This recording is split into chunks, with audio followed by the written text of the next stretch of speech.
The ancient sword slices through Ferengi armor like a hot knife through butter, its blue glow illuminating the dark corridors of Earth's last stronghold. Jake Morris, a battle-hardened human soldier, stands in awe of the weapon he's just discovered, his mind racing with the implications of its power against the Galactic Ferengi Empire. Moments ago, the situation seemed hopeless. The Ferengi forces had breached the outer defenses of the fortified underground bunker complex in the Rocky Mountains. Earth's military, reduced to a fraction of its former strength, fought desperately to repel the alien invaders. Jake and his squad retreated deeper into the mountain, their ammunition depleting rapidly. In the chaos of battle, Jake becomes separated from his team. The acrid smell of burned circuitry and the distant echoes of plasma fire fill his senses as he navigates unfamiliar passageways. His heart pounds in his chest, every shadow potentially concealing a Ferengi soldier. Rounding a corner, Jake stumbles upon a hidden chamber. The room is unlike anything he's seen in the complex before, its walls covered in strange, swirling patterns. In the center, bathed in a soft blue light, rests a sword of alien design. Jake approaches cautiously, his soldier's instincts warring with his curiosity. The sword's hilt seems to call to him. As his fingers close around it, a surge of energy courses through his body. The weapon feels alive in his hands, its power palpable. A distant explosion snaps Jake back to reality. The Ferengi are getting closer. Without time to question his discovery, Jake races back towards the main battle, the sword humming with energy. He emerges into a scene of chaos. Ferengi soldiers, protected by their advanced energy shields, are pushing Earth's defenders back. Jake doesn't hesitate. He charges forward, the ancient sword leading the way. The first Ferengi soldier barely has time to register surprise before the glowing blade cuts through his shield and armor in one fluid motion. Jake moves to the next and the next, each swing of the sword more confident than the last. Earth soldiers watch in disbelief as Jake single-handedly turns the tide of battle. Ferengi weapons prove useless against the sword's power. Panic spreads through the alien ranks as they face an unexpected and seemingly unstoppable force. As the last Ferengi falls, silence descends on the battlefield. Jake stands amidst the carnage, the sword's blue glow casting eerie shadows on the bunker walls. Earth's military leaders approach cautiously, their eyes fixed on the weapon that has just changed everything. In the aftermath, Jake is quickly ushered into a debriefing room. Scientists and military strategists crowd around, eager to examine the sword and understand its capabilities. The potential of this discovery is not lost on anyone present. For the first time since the Ferengi invasion began, there's a glimmer of hope in the room. As Earth's leaders formulate plans to reverse engineer the sword's technology, news of Jake's incredible feat spreads like wildfire. The story of a human soldier defeating an entire Ferengi battalion with an ancient sword reaches every corner of the occupied planet and beyond. In a Ferengi command ship orbiting Earth, Karina, a high-ranking military commander, receives the report. Her mandibles click in agitation as she processes the implications. This human weapon poses a significant threat to Ferengi dominance. She immediately orders a full investigation into the sword's origins and capabilities. Back on Earth, Jake prepares to lead a special operations team. Their mission, to infiltrate key Ferengi strongholds using the advantage provided by the sword. As he straps on his gear, Jake can feel the weight of humanity's hopes on his shoulders. The ancient weapon at his side, once a mystery, now represents Earth's best chance for freedom. The Galactic Ferengi Empire, which had been on the verge of crushing Earth's last resistance, now faces an unexpected and formidable adversary. The tides of war are shifting, and at the center of it all stands Jake Morris, a human soldier wielding an ancient sword of immense power.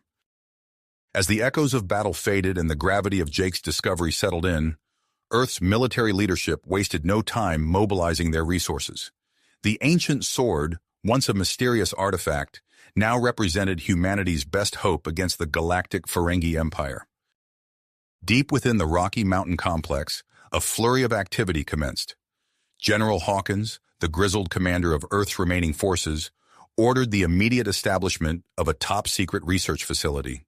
His weathered face betrayed a mix of hope and urgency as he addressed his staff. We need to understand this weapon, and we need to do it yesterday, he growled, his eyes scanning the room. Get me our best minds on this, now.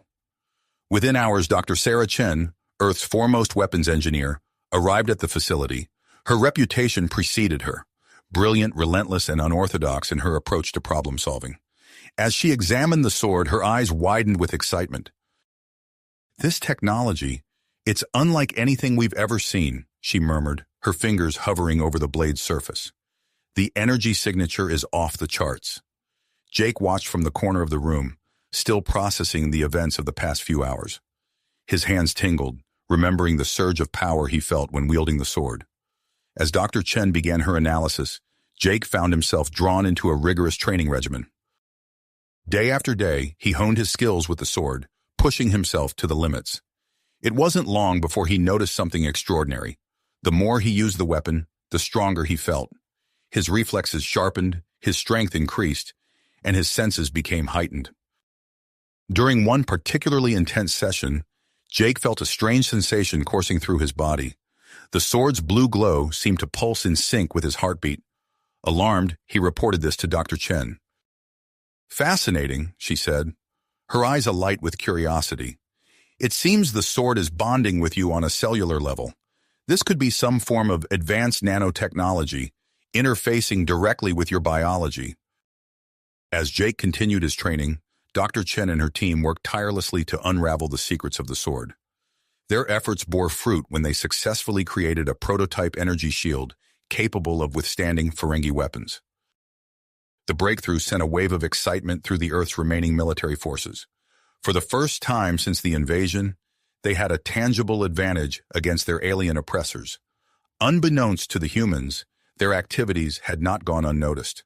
In her command ship orbiting Earth, Karina, the Ferengi military commander, received a troubling report. Her mandibles clicked rapidly as she processed the information. A human weapon capable of penetrating our shields? She hissed, her eyes narrowing. This cannot be allowed to continue. With a swift motion, she summoned her most trusted operative. Zorn, a master of disguise and espionage, materialized before her. Infiltrate their defenses, Karina ordered. Learn everything you can about this weapon and its wielder. We must neutralize this threat before it spreads. Zorn nodded silently, his features already beginning to shift as he prepared for his mission. Back on Earth, Jake found himself thrust into a new role. Now a colonel, he stood before General Hawkins, receiving orders for a high-stakes mission. We're taking the fight to them, Morris, Hawkins said, his voice low and intense. You'll lead a strike team to Mars. Your target is a key Ferengi supply depot. Take it out and we'll cripple their operations in this sector. Jake nodded, feeling the weight of responsibility settling on his shoulders. He met his team, Lieutenant Mike Rodriguez, a demolitions expert with a roguish grin, and Sergeant Emily Tanaka, whose steady gaze spoke of her skill as a pilot and navigator. As they prepared for the mission, Dr. Chen approached them with an array of experimental weapons and armor. These are based on the sword's technology, she explained, her eyes gleaming with pride. They're not as powerful as the original, but they should give you an edge against Ferengi defenses. Jake hefted a sleek rifle, feeling the familiar hum of energy coursing through it. He nodded appreciatively to Dr. Chen. As the team made final preparations, they were unaware of the danger lurking in the shadows. Zorn, having successfully infiltrated the base, watched their every move. With cold efficiency, he transmitted the mission details to Karina. In her command ship, Karina's mandibles clicked in anticipation. Excellent, she purred. Prepare the ambush. We'll crush this human resistance and claim their weapon for ourselves. Back at the launch bay, Jake and his team boarded their stealth ship. The air was thick with tension and anticipation. As the engines hummed to life, Jake gripped the ancient sword, its familiar weight both comforting and energizing. Ready for launch, Colonel, Sergeant Tanaka called from the cockpit. Jake took a deep breath, his enhanced senses picking up the subtle vibrations of the ship. Let's bring the fight to them, he said, his voice steady and determined. As the launch sequence initiated, the team was oblivious to the trap awaiting them on Mars. The stealth ship rose silently, carrying with it the hopes of Earth and the future of humanity's resistance against the Galactic Ferengi Empire. The stealth ship glided silently through the void of space, its sleek form barely visible against the star-studded backdrop. Jake sat in the co-pilot seat, his eyes fixed on the red planet growing larger in the view screen. The ancient sword hummed at his side, its energy pulsing in sync with his heartbeat. ETA to Mars orbit. 10 minutes, Sergeant Tanaka announced, her fingers dancing over the control panel. Jake nodded, his enhanced senses picking up the subtle vibrations of the ship's engines. Remember, team, we're here to take out that supply depot. In and out, quick and clean. Lieutenant Rodriguez grinned from his station. Don't worry, Colonel. I've got enough boom to send those Ferengi running back to their mama's lobes. As the ship approached Mars, a brilliant flash of light erupted from the sun. The vessel shuddered, alarms blaring throughout the cockpit. Solar flare! Tanaka shouted, her hands flying over the controls. It's knocked out our cloaking and comms. Jake's mind raced, assessing the new threat. Can we restore systems? Tanaka shook her head. Cloaking's coming back online, but it's patchy. Comms are completely fried. Change of plans, Jake ordered. We need to land farther from the target. We'll approach on foot. The ship descended through the Martian atmosphere, touching down in a rocky outcropping several miles from the Ferengi supply depot. As the team exited the vessel, the harsh Martian environment assaulted their senses. Howling winds whipped red dust into the air, reducing visibility to mere meters. Jake activated his experimental armor, feeling the comforting hum of energy enveloping his body. Armor's holding up, he reported. Let's move out. The team trudged across the barren Martian landscape, their boots crunching on the rust-colored soil. Jake's enhanced senses stretched out, scanning for any sign of Ferengi activity. As they crested a hill overlooking the supply depot, he held up a fist, signaling the team to halt. Something's not right, Jake muttered, his eyes narrowing as he surveyed the scene below. There are too many patrols. It's like they're expecting us. Rodriguez crouched beside him, peering through a set of high-tech binoculars. You think our cover's blown? Jake shook his head. No, but we need to change tactics. Rodriguez, I want you to create a diversion on the far side of the depot. Tanaka, you're with me. We'll use the chaos to slip inside. The team split up, with Rodriguez circling around to the opposite side of the facility. Jake and Tanaka waited, tense and ready. Suddenly, a series of explosions rocked the depot's perimeter. Ferengi soldiers scrambled to respond, their attention focused on the unexpected attack. Now, Jake hissed, and he and Tanaka sprinted toward the depot's entrance. They encountered little resistance as they breached the outer defenses, but Jake's instincts screamed danger. As they penetrated deeper into the facility, they encountered increasingly sophisticated security measures.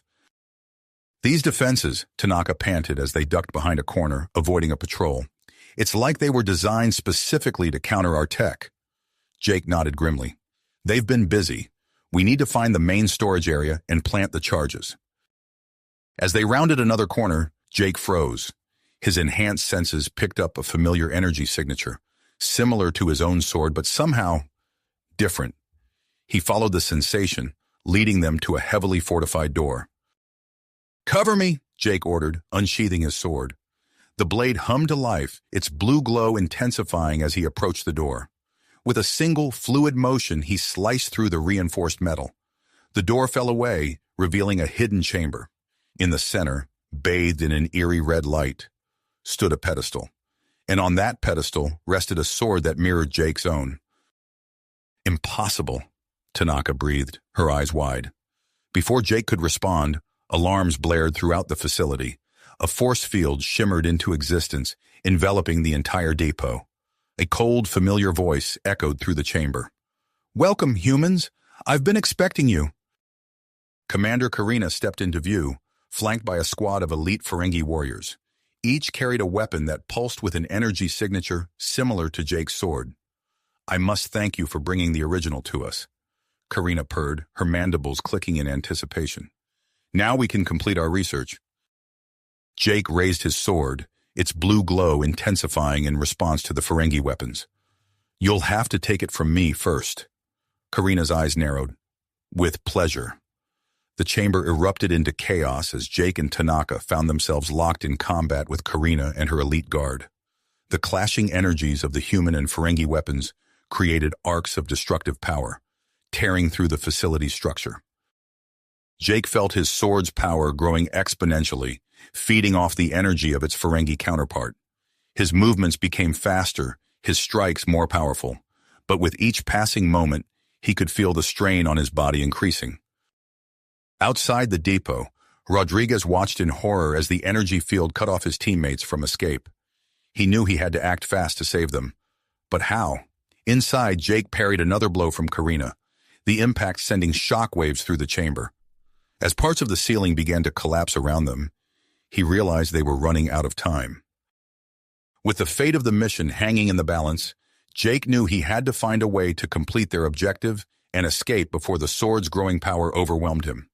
But with Karina and her forces blocking their path and the entire facility locked down, their options were rapidly dwindling. The battle raged on, the future of Earth's resistance hinging on the outcome of this unexpected confrontation deep in the heart of Mars, the Martian facility on Earth's most daring mission yet. The clash of energies between Jake's sword and the Ferengi weapons intensified, filling the air with crackling power. Suddenly, Jake felt a surge unlike anything he'd experienced before. The sword's energy, amplified by the presence of its Ferengi counterpart, began to course through his body with frightening intensity. His muscles swelled, his skin hardened, and his reflexes sharpened to an inhuman degree. "Jake!" Tanaka shouted, her eyes wide with a mix of awe and concern.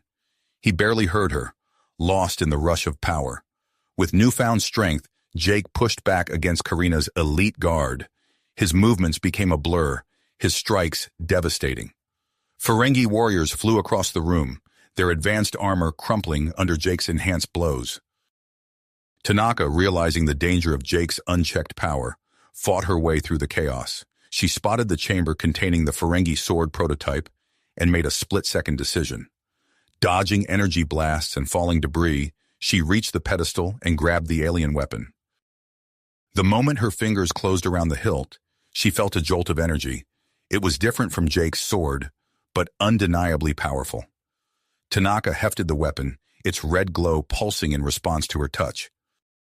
Outside the depot, Rodriguez worked frantically to disable the energy field, trapping his teammates. He pulled components from the experimental weapons Dr. Chen had provided, assembling them into a makeshift electromagnetic pulse device. As he connected the final wire, a voice rang out.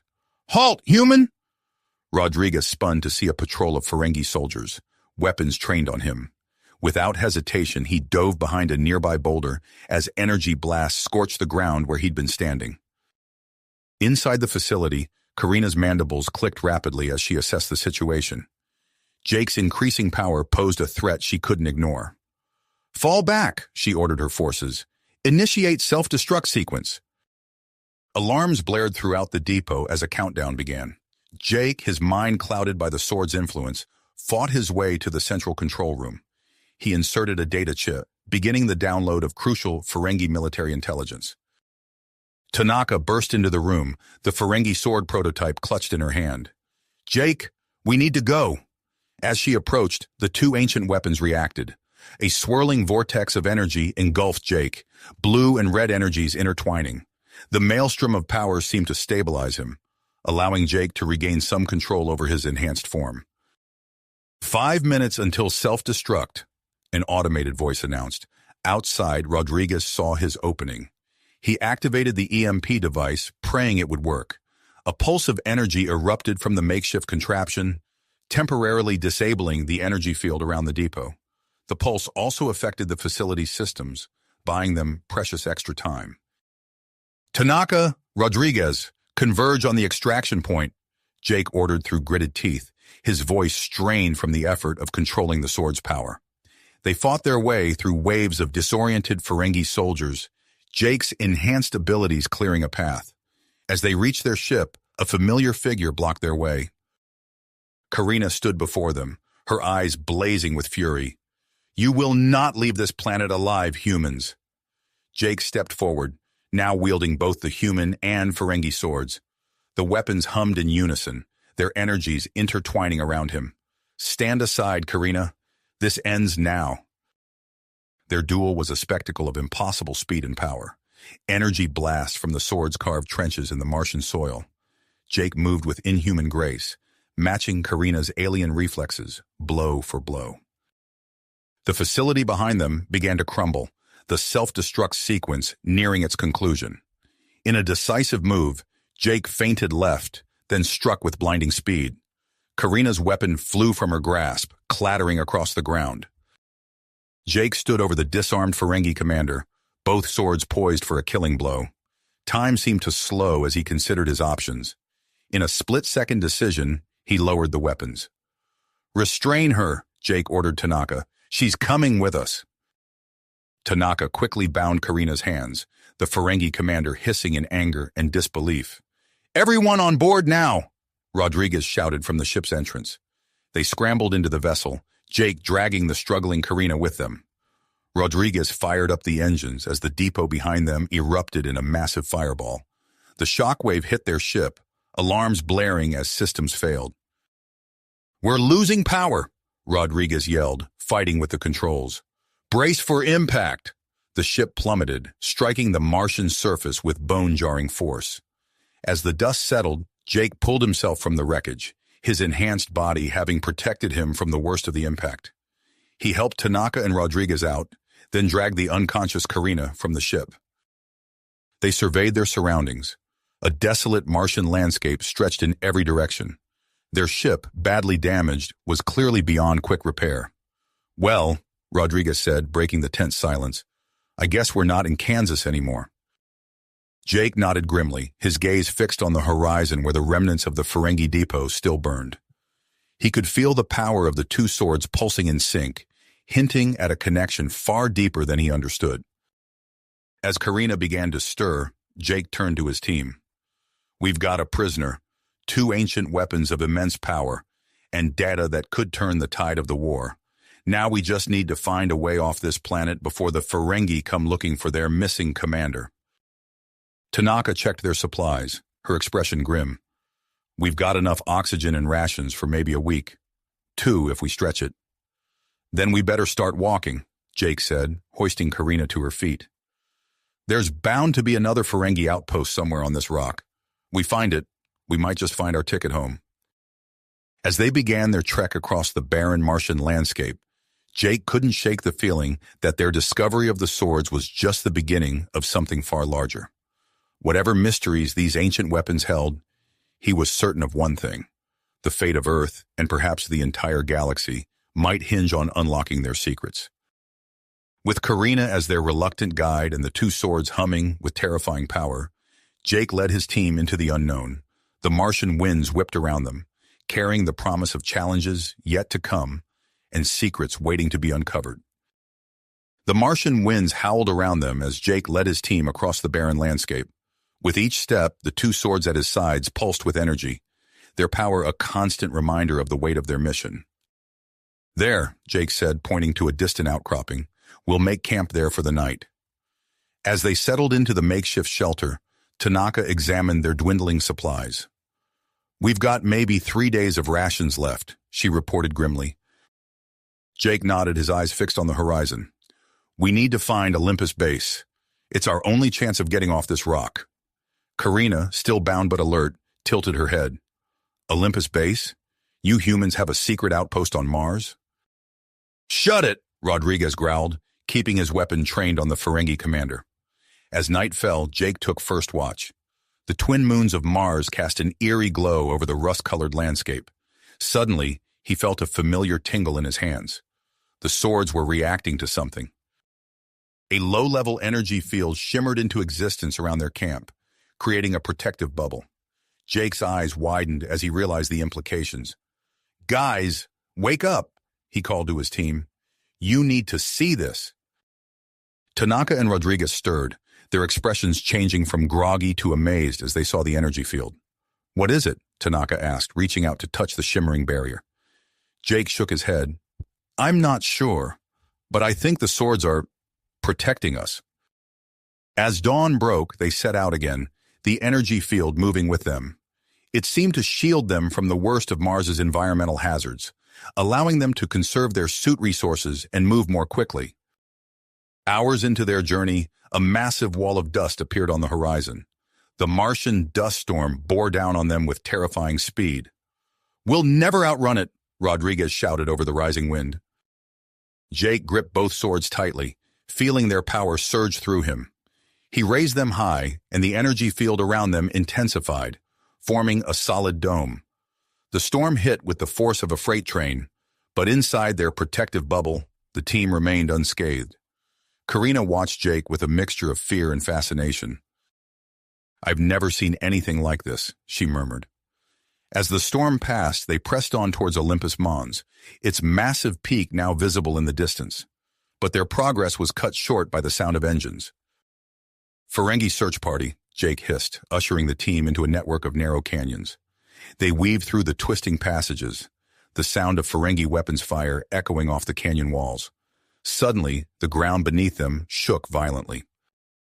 "Rock slide!" Tanaka yelled. In the chaos, Rodriguez lost his footing. Jake reached for him, but it was too late. The lieutenant disappeared in a cloud of dust and falling rocks. "Rodriguez!" Jake shouted, his voice drowned out by the rumbling of shifting stone. For a moment, Jake froze, torn between the mission and his fallen comrade. The weight of command pressed down on him, heavier than the Martian gravity. "We have to keep moving," Tanaka said softly, her eyes filled with conflict. Jake looked at her, then at Karina, who watched him with curious anticipation. He made his decision. "No one gets left behind," he declared, raising the swords. Energy poured from the weapons, stabilizing the canyon walls and clearing a path through the debris. They found Rodriguez trapped beneath a boulder, injured but alive. As Jake helped his teammate to his feet, he caught Karina's eye. The Ferengi commander's expression had changed, a hint of respect replacing her usual disdain. They emerged from the canyons to see Olympus Base in the distance, but their relief was short-lived. Ferengi ships swarmed around the hidden outpost, their weapons pounding against its defenses. "We're too late," Tanaka breathed. Jake's mind raced. They had come too far to fail now. He turned to his team, a plan forming. "We're going to break that siege," he said, his voice filled with dedication. "And we're going to do it right under their noses." Using the sword's energy field as a cloaking device, Jake led his team in a wide arc around the Ferengi forces. They approached the base from behind, unseen by the attackers. "On my signal," Jake whispered, raising both swords. He brought the weapons together, and a blinding flash of energy erupted from the point of contact. A massive electromagnetic pulse rolled out across the battlefield, disabling Ferengi weapons and vehicles. Caught off guard, the Ferengi troops fell into disarray. From within Olympus Base, human defenders poured out, led by a man Jake recognized from mission briefings as Colonel Marcus Chen. Jake and his team joined the fray, their reverse-engineered weapons cutting through Ferengi armor with surprising effectiveness. In the midst of the battle, Jake spotted a familiar face. Zorn, the Ferengi master spy, attempting to flee with a data core. "Tanaka, Rodriguez, help the colonel," Jake ordered. "I'm going after Zorn." He charged after the Ferengi spy, the two swords humming with anticipation. Zorn turned, his own weapon crackling with energy. Their blades met in a spectacular clash, sending arcs of power high into the Martian sky. They traded blows, each strike releasing bursts of energy that scorched the ground around them. Jake pressed his advantage, driving Zorn back step by step. With a final powerful strike, he sent the Ferengi's weapons spinning away. Zorn stumbled backward, his hand moving to his chest. A sinister smile spread across his face. "If I can't have victory," he snarled, "none of us will." Jake saw the detonator in Zorn's hand a split second before he pressed it. Time seemed to slow as Jake raised both swords, crossing them before him. The explosion bloomed outward, a miniature sun threatening to consume everything in its path. But it met the barrier created by Jake's swords, the energies battling for supremacy.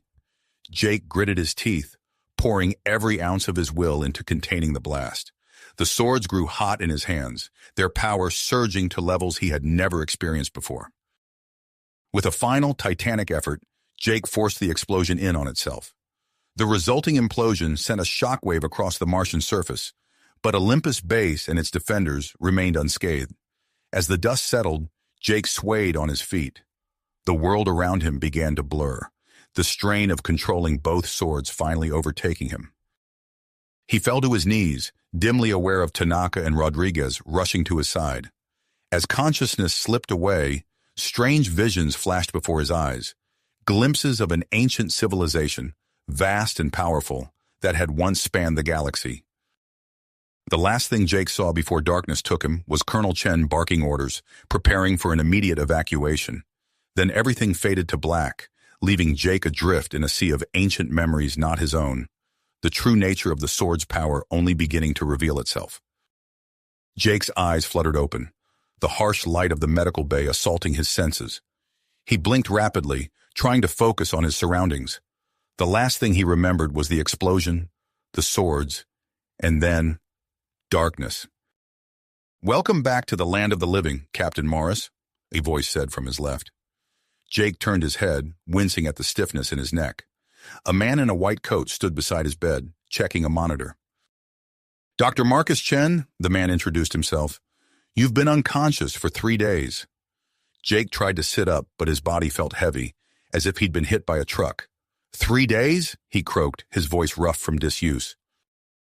Dr. Chen nodded, handing him a cup of water. "Your body has undergone some interesting changes while you were out." As Jake sipped the water, he became aware of a tingling sensation throughout his body. It felt familiar, like the energy from the swords, but more intense, more integrated. "What kind of changes?" Jake asked, setting down the cup. Dr. Chen's eyes gleamed with excitement. "Your cellular regeneration rate has increased exponentially, and your energy output, well, let's just say you're not exactly standard-issue human anymore." Jake flexed his fingers, watching as small arcs of energy dance between them. "The swords? Safe and secure," Dr. Chen assured him, "but it seems their power has become a part of you." Over the next few hours, Jake was briefed on the events of the past 3 days. Earth's resistance had made significant progress, launching successful raids against Ferengi outposts throughout the solar system. As Jake absorbed this information, a familiar face appeared at the door of his room. "Karina," Jake said, surprised to see the Ferengi commander. She stepped inside, her posture less rigid than he remembered. "Captain Morris, I need to speak with you." Jake nodded, and Dr. Chen excused himself, leaving them alone. Karina's eyes darted around the room before settling on Jake. "What I'm about to tell you, it could change everything." She took a deep breath and began to speak. The Ferengi Empire's true goal, she revealed, was not just conquest. They were searching for something far more powerful, an ancient alien superweapon hidden somewhere in the Milky Way. "The swords," Karina explained, her voice low, "they're keys to unlocking its power." Jake leaned forward, his mind racing. "Why are you telling me this?" Karina's expression softened. "Because I've seen what humans are capable of, what you're capable of. I want to help." Before Jake could respond, the door burst open. Lieutenant Rodriguez and Sergeant Tanaka rushed in, their faces flushed with excitement. "Captain, you're not going to believe this," Rodriguez said, grinning. Tanaka held up a small, sword-like device. "We've done it. We've reverse-engineered the Ferengi prototype." Jake's eyes widened as he took in the implications. With these new weapons, the Resistance stood a real chance against the Ferengi forces. Over the next few days, Jake threw himself into training, pushing his new abilities to their limits. He learned to manipulate energy fields, enhance his physical attributes, and generate powerful force fields. As Jake sparred with Rodriguez, deflecting energy blasts with a shimmering shield, Colonel Marcus Chen entered the training room. "Impressive," the colonel said, watching Jake move with inhuman speed and precision. "But I'm afraid playtime's over." Jake lowered his hands, the energy field dissipating. "What's happened?" Colonel Chen's face was grim. "Long-range sensors have detected a massive Ferengi armada heading our way. It's led by their supreme commander, Grand Admiral Zex." The room fell silent as the weight of this news settled over them. Jake's mind raced, analyzing strategies and possibilities. Suddenly, an idea formed. A desperate, dangerous idea. "We need to take out Zex," Jake said, his voice firm. a surgical strike on their flagship before they reach Earth. Colonel Chen raised an eyebrow. That's a suicide mission, Morris. Jake met his gaze. It's our only shot at throwing their forces into disarray. Buy us the time we need to prepare our defenses. The colonel considered for a moment, then nodded. Assemble your team. You leave in 6 hours. As Jake gathered his gear, a technician rushed in with a datapad. Captain Morris, urgent message from Earth. It's Dr. Sarah Chen.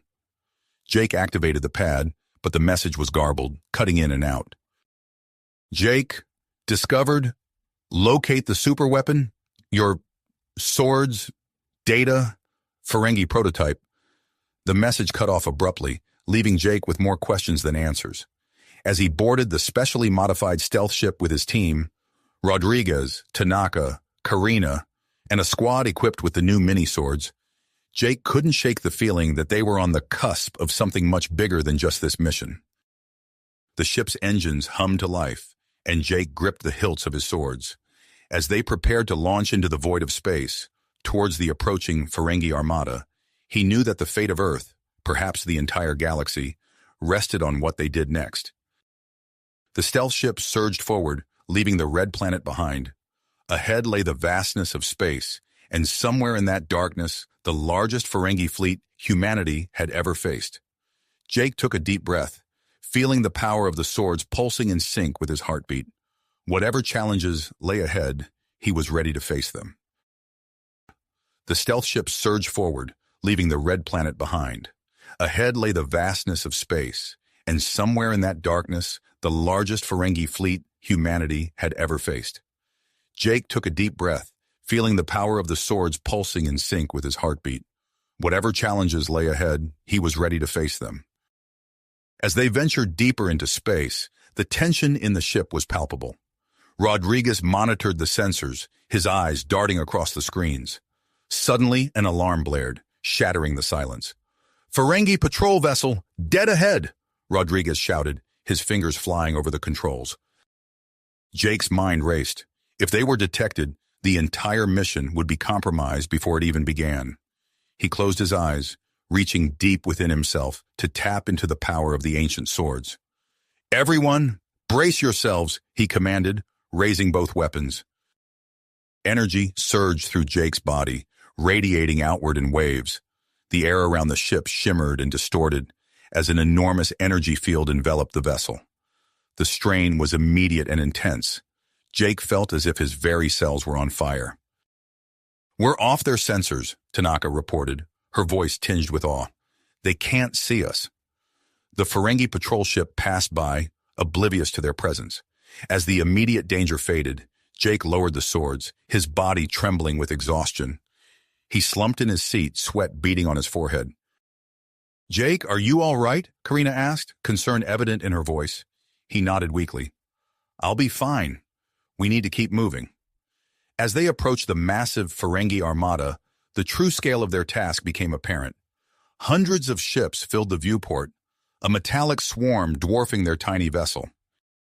Karina leaned forward, pointing to a behemoth at the center of the fleet. "There, that's Zex's flagship." Jake studied the enormous ship, its hull overflowing with weapons. "How do we get aboard without being detected?" A smile played at the corners of Karina's mouth. "There's a maintenance airlock on the starboard side. It's rarely used and lightly guarded." Rodriguez guided their ship through the maze of Ferengi vessels, each near miss sending pulses of adrenaline through the team. As they neared the flagship, Jake could see the airlock Karina had mentioned. "I can bypass the security systems," Rodriguez said, pulling out a device he'd prepared for this mission. "But we'll need to move fast." The team donned their spacesuits, weapons at the ready. Jake felt the familiar weight of the swords at his hips, their energy a constant presence at the edge of his consciousness. With practiced efficiency, they exited their ship and made their way to the airlock. Rodriguez worked quickly, his fingers dancing across the alien interface. After what felt like an eternity, the airlock hissed open. Once inside, Jake turned to his team. "We split up here. Rodriguez, take Karina and head for engineering. Disable their power core and communications. Tanaka, you're with me. We're going for the bridge." As the team separated, Jake led his group through the winding corridors of the Ferengi flagship.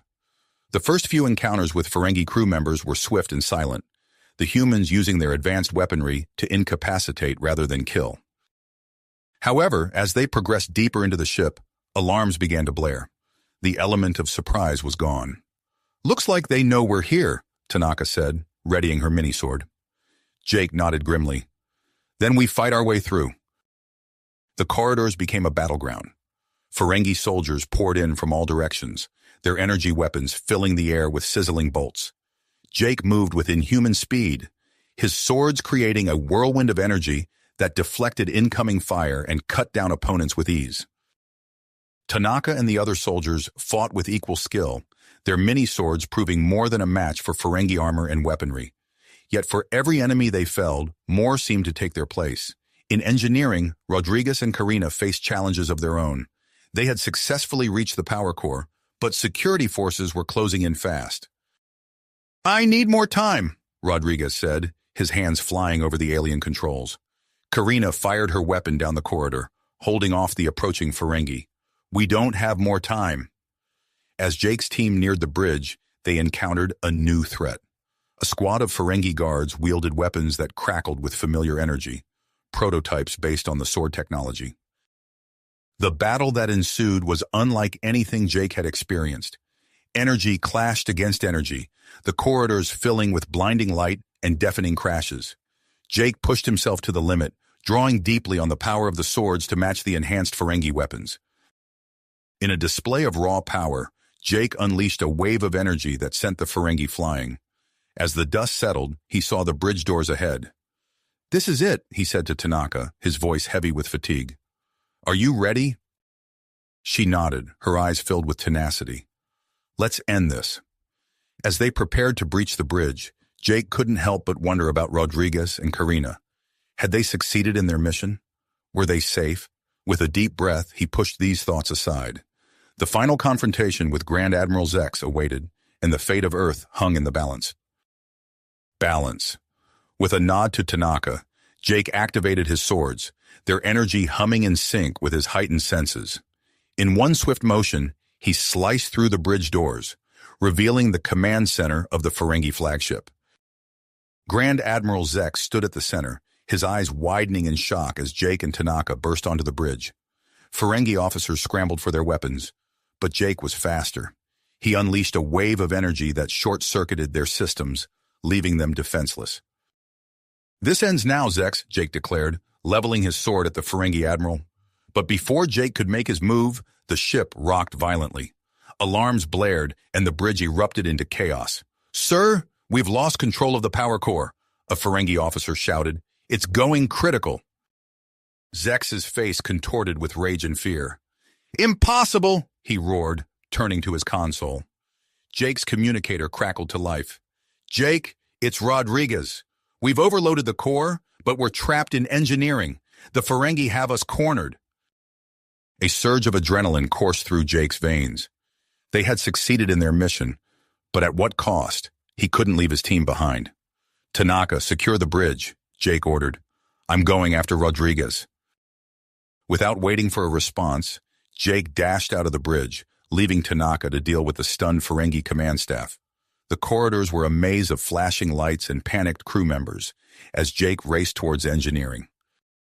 The ship's structure groaned under the strain of the overloading core. Jake pushed his enhanced body to its limits, leaping over debris and sliding under collapsing bulkheads. He could feel the energy of the swords pulsing through him, amplifying his strength and speed.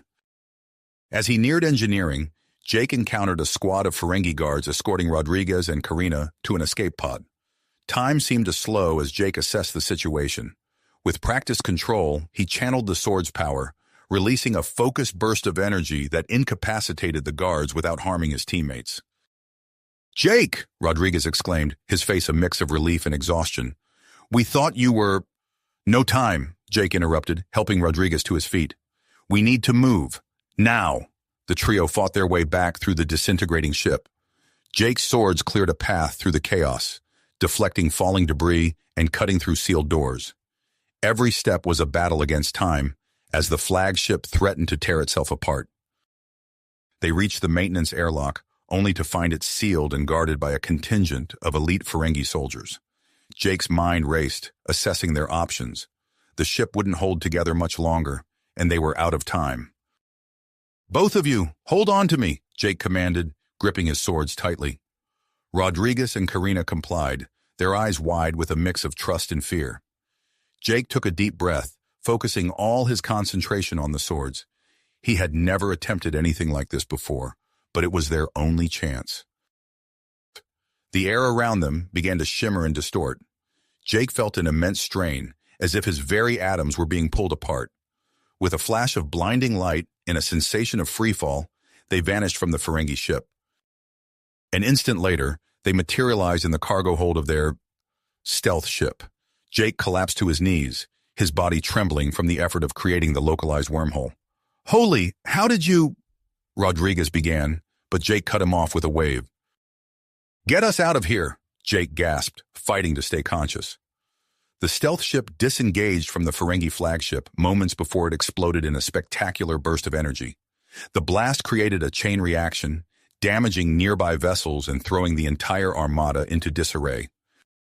As they sped away from the chaos, Jake slipped in and out of consciousness. His body temperature fluctuated wildly, and his mind was assaulted by vivid visions.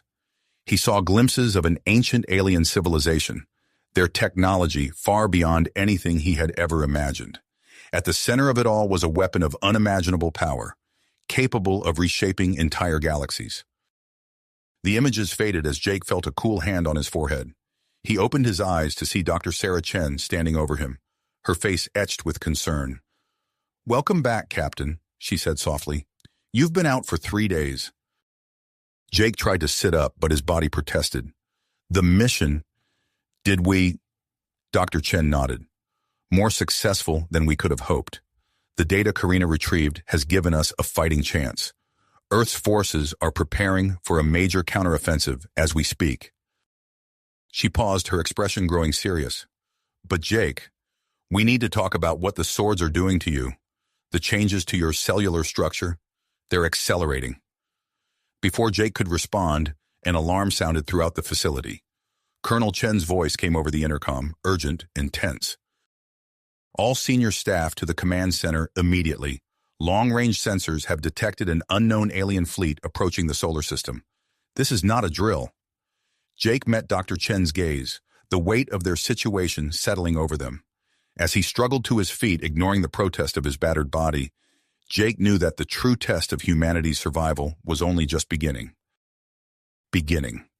Jake's mind raced as he processed the implications of this new threat. The unknown alien fleet approaching the solar system could spell doom for humanity if they didn't act fast.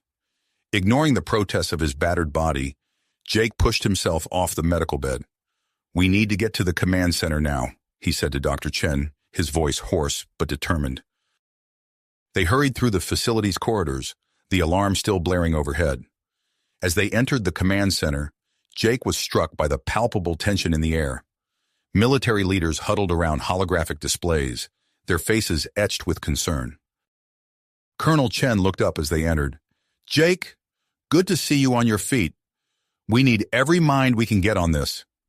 General William Hawthorne, a stern-faced man with graying hair, stood at the center of the room. "Ladies and gentlemen, we're facing a crisis unlike anything we've encountered before. Our long-range sensors have detected an unknown alien fleet approaching our solar system at an alarming speed." The room erupted into murmurs of concern. Jake stepped forward, his legs still unsteady. "What about the Ferengi? We can't fight a war on 2 fronts." Hawthorne nodded grimly. "Agreed.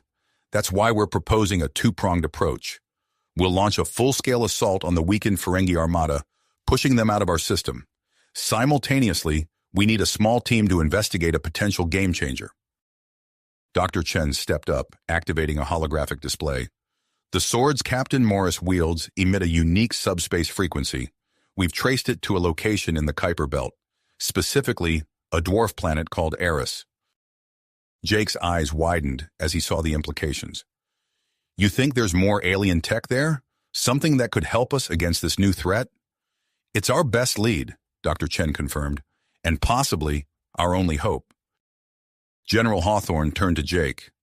Captain Morris, I'm tasking you with leading a mission to Eris. Find whatever's there and secure it before this new alien force arrives. Jake nodded, feeling the weight of responsibility settle on his shoulders. I'll need a team and a ship. You'll have both, Hawthorne assured him. We're prepping a stealth vessel, the ESS Prometheus, as we speak. As the meeting concluded, Jake found himself in a whirlwind of preparation. Dr. Chen insisted on one last treatment to stabilize his condition before the mission. This should buy you some time, she explained, as she administered the experimental procedure. But it won't stop the cellular changes indefinitely. Jake gritted his teeth against the discomfort. It'll have to be enough. With his condition temporarily stabilized, Jake assembled his team. Lieutenant Rodriguez and Sergeant Tanaka were quick to volunteer, along with a small group of soldiers equipped with mini-swords. To Jake's surprise, Karina, the defected Ferengi commander, also stepped forward. I want to help, she said, her eyes filled with purpose. My knowledge of alien tech could be useful. Jake nodded, appreciating her expertise and growing loyalty to their cause. As Earth's main fleet launched its assault against the Ferengi Armada, the ESS Prometheus slipped away, cloaked and bound for the outer reaches of the solar system. The journey was tense, each passing moment bringing the unknown alien fleet closer to their home. Jake stood on the bridge, watching the stars streak by. Rodriguez approached, his face a mix of excitement and apprehension. What do you think we'll find out there, Cap? Before Jake could answer, Tanaka called out from her station. Captain, we're approaching Eris. The dwarf planet came into view, its icy surface reflecting the distant sunlight. As they entered orbit, strange geometric patterns became visible on the surface, only apparent from their high vantage point. Those aren't natural, Karina murmured, her eyes wide with wonder. Jake felt a familiar tingling in his hands. He unsheathed the swords, their energy pulsing in sync with something far below. There's something down there.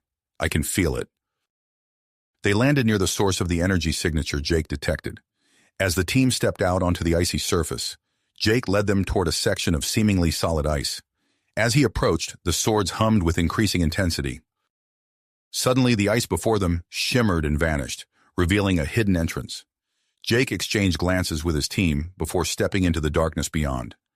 The alien facility was vast, its architecture unlike anything they had ever seen. As they ventured deeper, automated defense systems sprang to life, only to be deactivated by the energy emanating from Jake's swords. At last they reached a massive central chamber.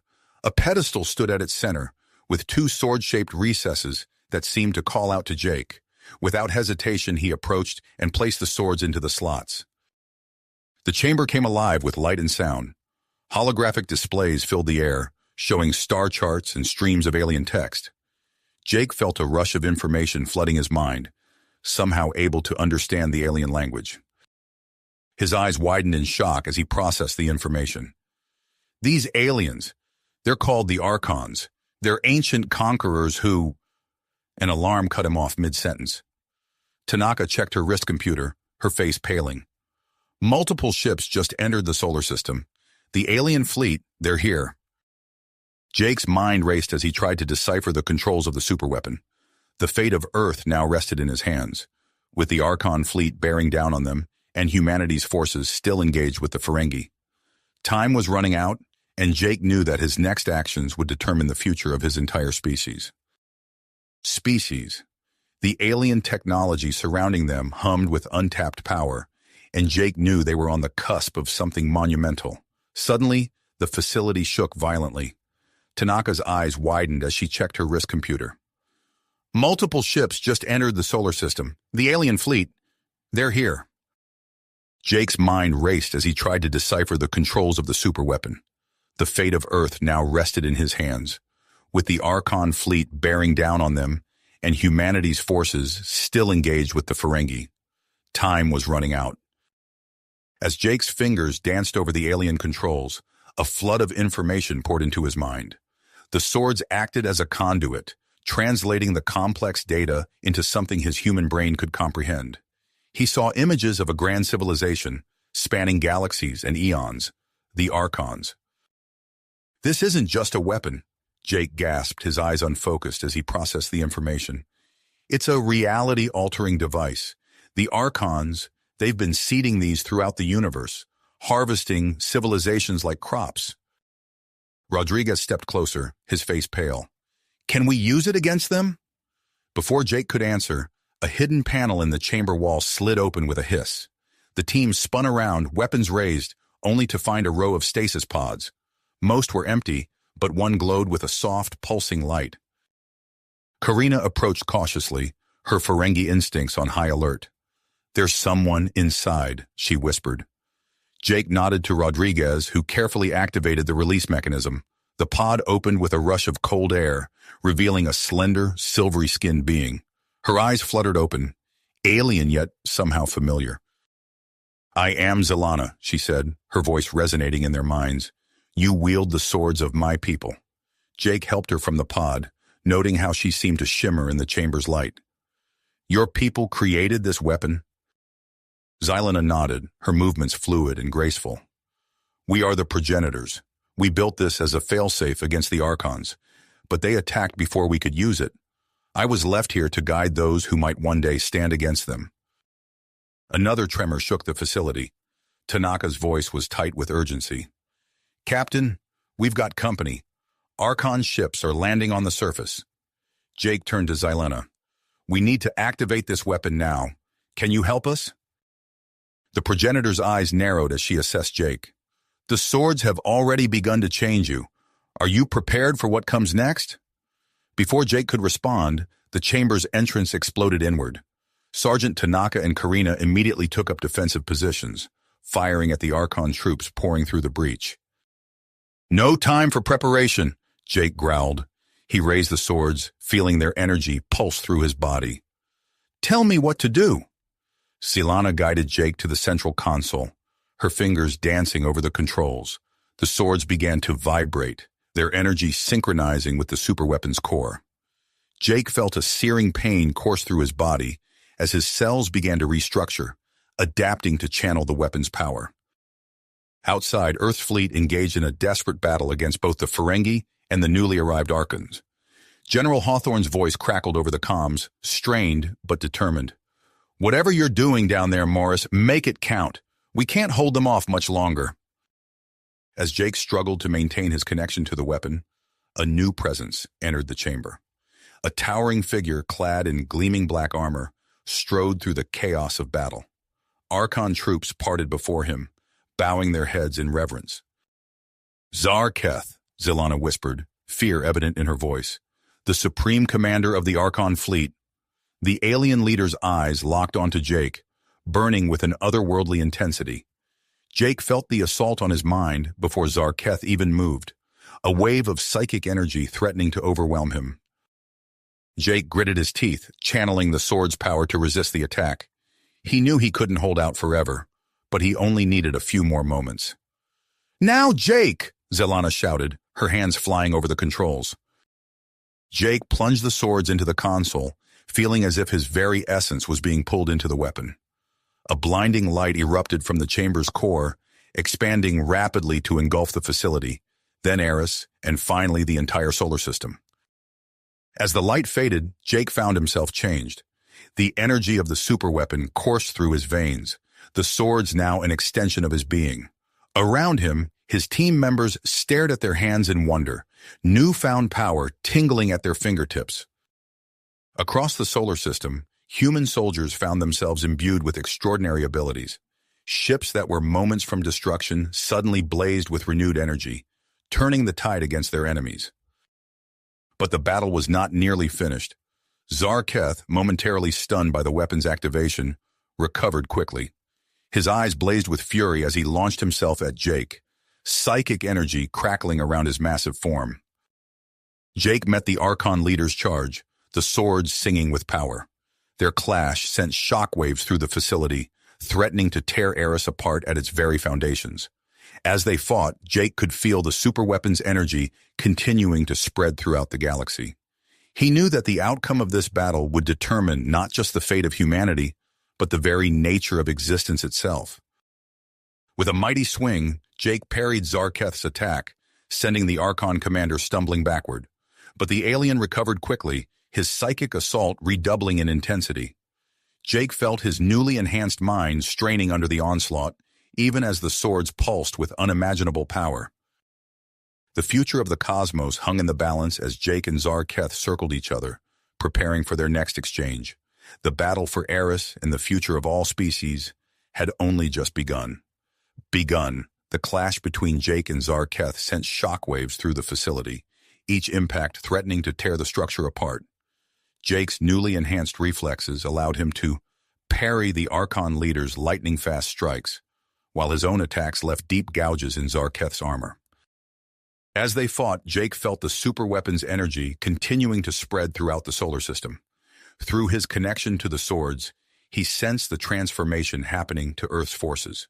Soldiers and pilots found themselves imbued with superhuman strength, speed, and tactical awareness. In orbit around Mars, General Hawthorne experienced a surge of clarity. His mind raced with new strategies, processing battlefield information at an unprecedented rate. He barked out orders, his voice carrying a new authority that galvanized the troops. "All ships, form up on me," Hawthorne commanded. "We're punching straight through their line." The human fleet, glowing with newfound energy, executed a daring maneuver that caught the Archon ships off guard. Beams of intensified energy lanced out from Earth vessels, cutting through Archon's shields with ease. Back on Eris, Jake and Zarketh's duel reached a fever pitch. The Archon commander's psychic assaults battered against Jake's mind, but the human captain found he could anticipate and deflect them. Jake's sword sang with power as he pressed his advantage. Zarketh snarled, his eyes blazing with fury. "You cannot hope to master that power, human. It will consume you." Jake didn't waste breath on a reply. Instead, he feinted left, then spun right, bringing both swords down in an arc that sent Zarketh stumbling backward. In the corridor outside, Rodriguez and Tanaka fought back waves of Archon soldiers. Energy crackled around them, enhancing their strength and speed. Rodriguez's rifle shots found their marks with uncanny accuracy, while Tanaka's hand-to-hand combat skills reached superhuman levels. Karina, her Ferengi physiology altered by the weapon's energy, found herself capable of projecting confusion into the minds of approaching Archons. She stood behind the human soldiers, her eyes closed in concentration as she disrupted the enemy's coordination. Suddenly, an explosion rocked the far side of the facility. Alarms blared as a new threat emerged. Grand Admiral Zex, his Ferengi features twisted with greed and desperation, led a contingent of troops through a breach in the secondary entrance. "The weapon will be ours," Zex shouted, his voice carrying over the chaos of battle. Jake, locked in combat with Zarketh, realized he needed to end this fight quickly. Drawing upon the knowledge flowing through him from the superweapon, he formulated a risky plan. With a shout of effort, Jake channeled the energy of both swords into the facility's central power core. The resulting surge created a localized reality distortion, momentarily disrupting Zarketh's psychic abilities. In that instant of vulnerability, Jake struck. His sword sliced through Zarketh's defenses, leaving a deep wound across the Archon leader's chest. Zarketh's eyes widened in shock and pain. "Impossible!" he gasped, reaching for a device on his belt.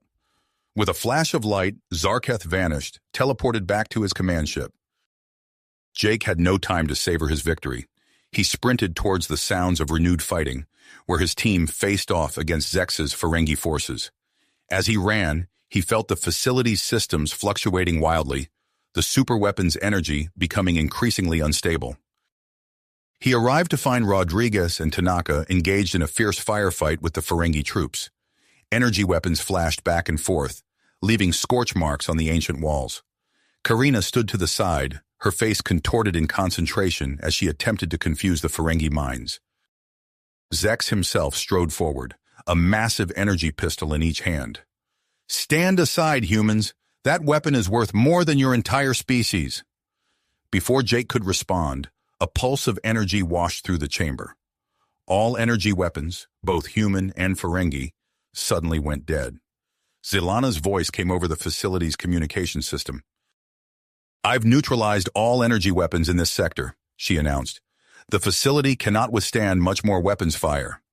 With firearms useless, the battle devolved into brutal hand-to-hand combat. Jake found himself face-to-face with Zex, the Ferengi Admiral's eyes gleaming with avarice. "You have no idea what you're dealing with, human," Zex spat, throwing a punch that Jake barely dodged. Jake's enhanced reflexes allowed him to sidestep Zex's next attack and land a solid blow to the Ferengi's midsection.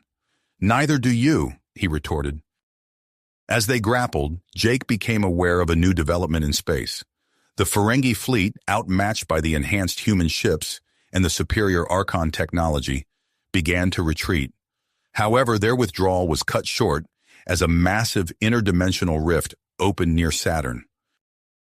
Through his connection to the superweapon, Jake sensed the arrival of a new faction, the Concordiat, an alliance of alien races. Their massive fleet took up position between the warring parties, adding yet another layer of complexity to the already chaotic situation. Jake's momentary distraction cost him. Zex landed a solid hit, sending Jake stumbling backward.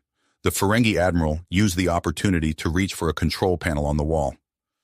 "If I can't have it, no one will," Zex snarled, banging his head down on a large red button. Alarms blared throughout the facility. Zelana's voice came through, tinged with panic. "He's initiated an overload in the power systems. If we don't stop it, the superweapon will destroy everything in this solar system." Jake's mind raced. He had to make a decision, and fast. Attempt to shut down the superweapon and potentially lose humanity's newfound abilities, or risk everything by trying to contain and control the immense energy buildup. He fought his way past Zex to the main control interface. Energy arced wildly around him as he placed his hands on the controls. The fate of Earth, the solar system, and perhaps the galaxy itself hung in the balance. Jake took a deep breath, ready to make his choice. Jake's fingers flew across the control interface, his mind racing as he made his decision. He couldn't shut down the superweapon, not when humanity had finally gained an edge in this cosmic conflict. With a deep breath, he plunged his consciousness into the ancient technology, attempting to contain and control the immense energy buildup. Immediately, Jake felt as if his body was on fire. Energy arced across his skin, sizzling and crackling as it sought a path of least resistance. He gritted his teeth, forcing himself to focus on the task at hand. "Zelana," he called out, his voice strained. "I need your help." The progenitor was at his side in an instant, her slender fingers dancing over the controls. "What you're attempting is incredibly dangerous, Jake," she warned, but her actions belied her words as she worked to stabilize the fluctuating power levels. Jake nodded, sweat beading on his forehead. "I know, but it's our only chance." Together they fought against the surging energy. Jake felt as if he was trying to hold back an ocean with his bare hands. His muscles trembled with the effort, and he could smell his own flesh burning. Zelana's voice cut through the haze of pain. "Channel the energy through the swords, Jake. Use them as conduits." With a Herculean effort, Jake raised the twin blades. The moment they made contact with the control interface, he felt a shift. The energy that had been tearing him apart now flowed through him, using his body and the swords as a circuit to stabilize itself. The pain intensified, but Jake held on. Through his connection to the weapon, he sensed the chaos unfolding throughout the solar system.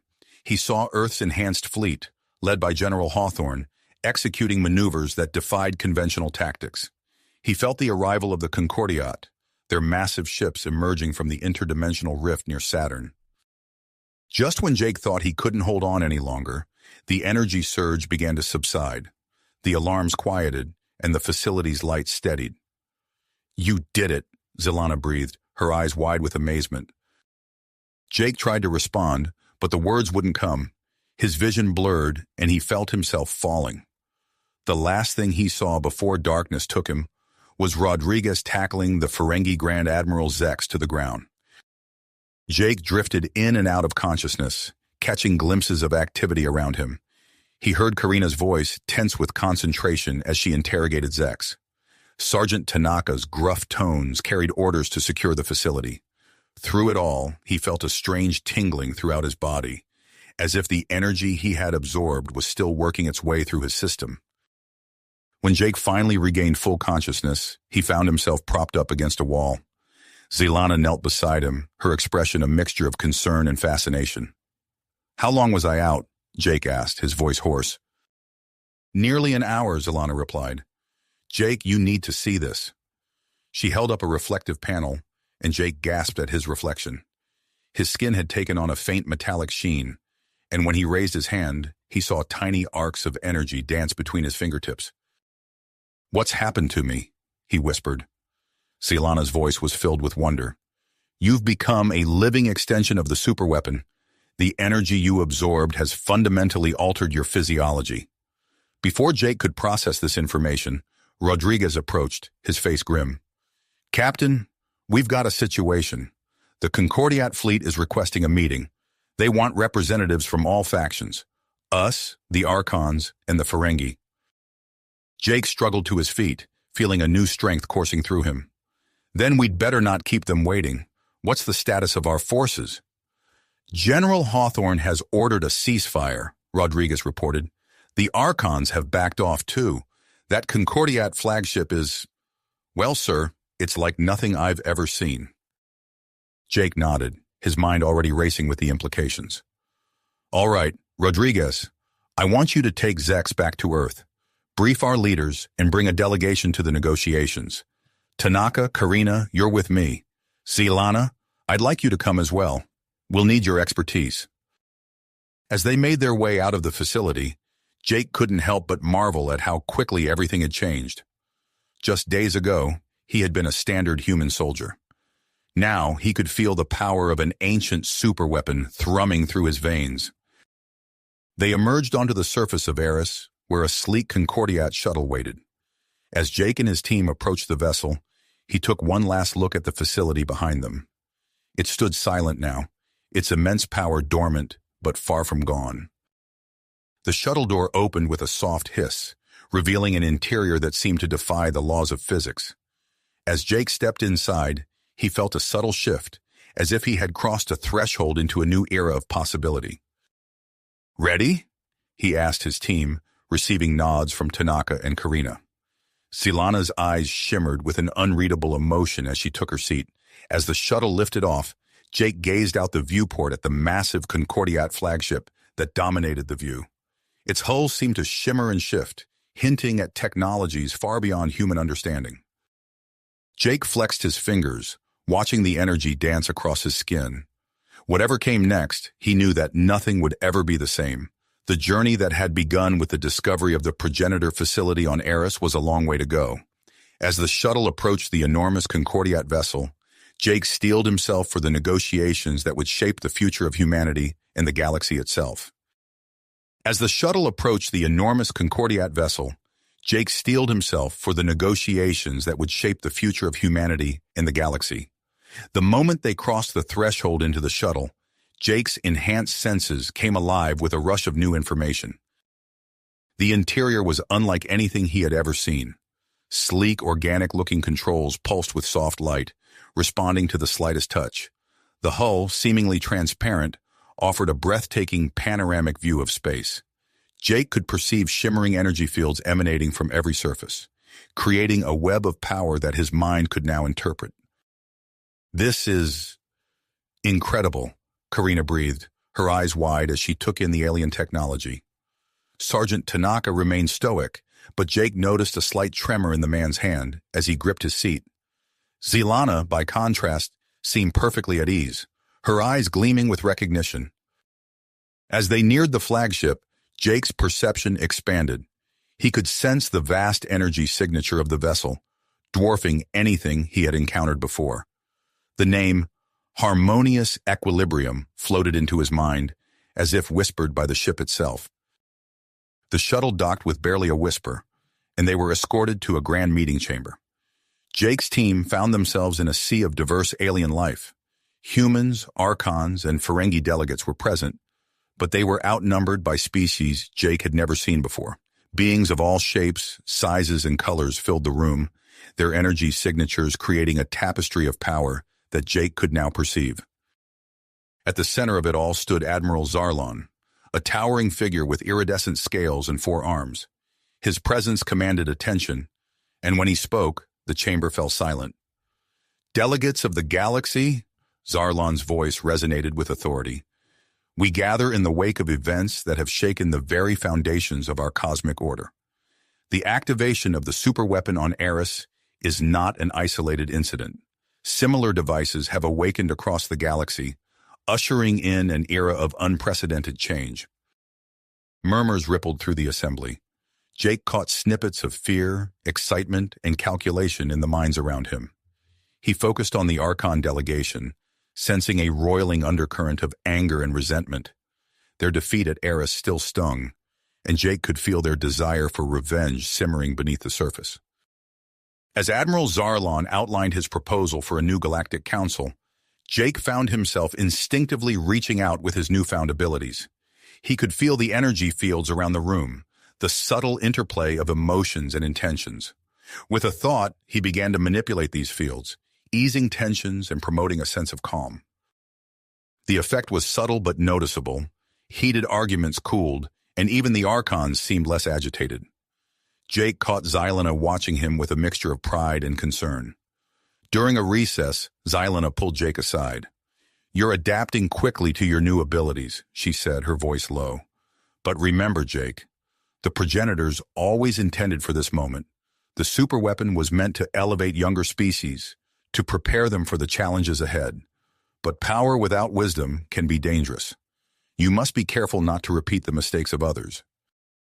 Jake nodded, feeling the weight of responsibility settling on his shoulders. "I understand. But how do we navigate this? The balance of power in the galaxy has shifted overnight." Before Xylena could respond, alarms blared throughout the ship. Admiral Zarlon's voice echoed through the chamber.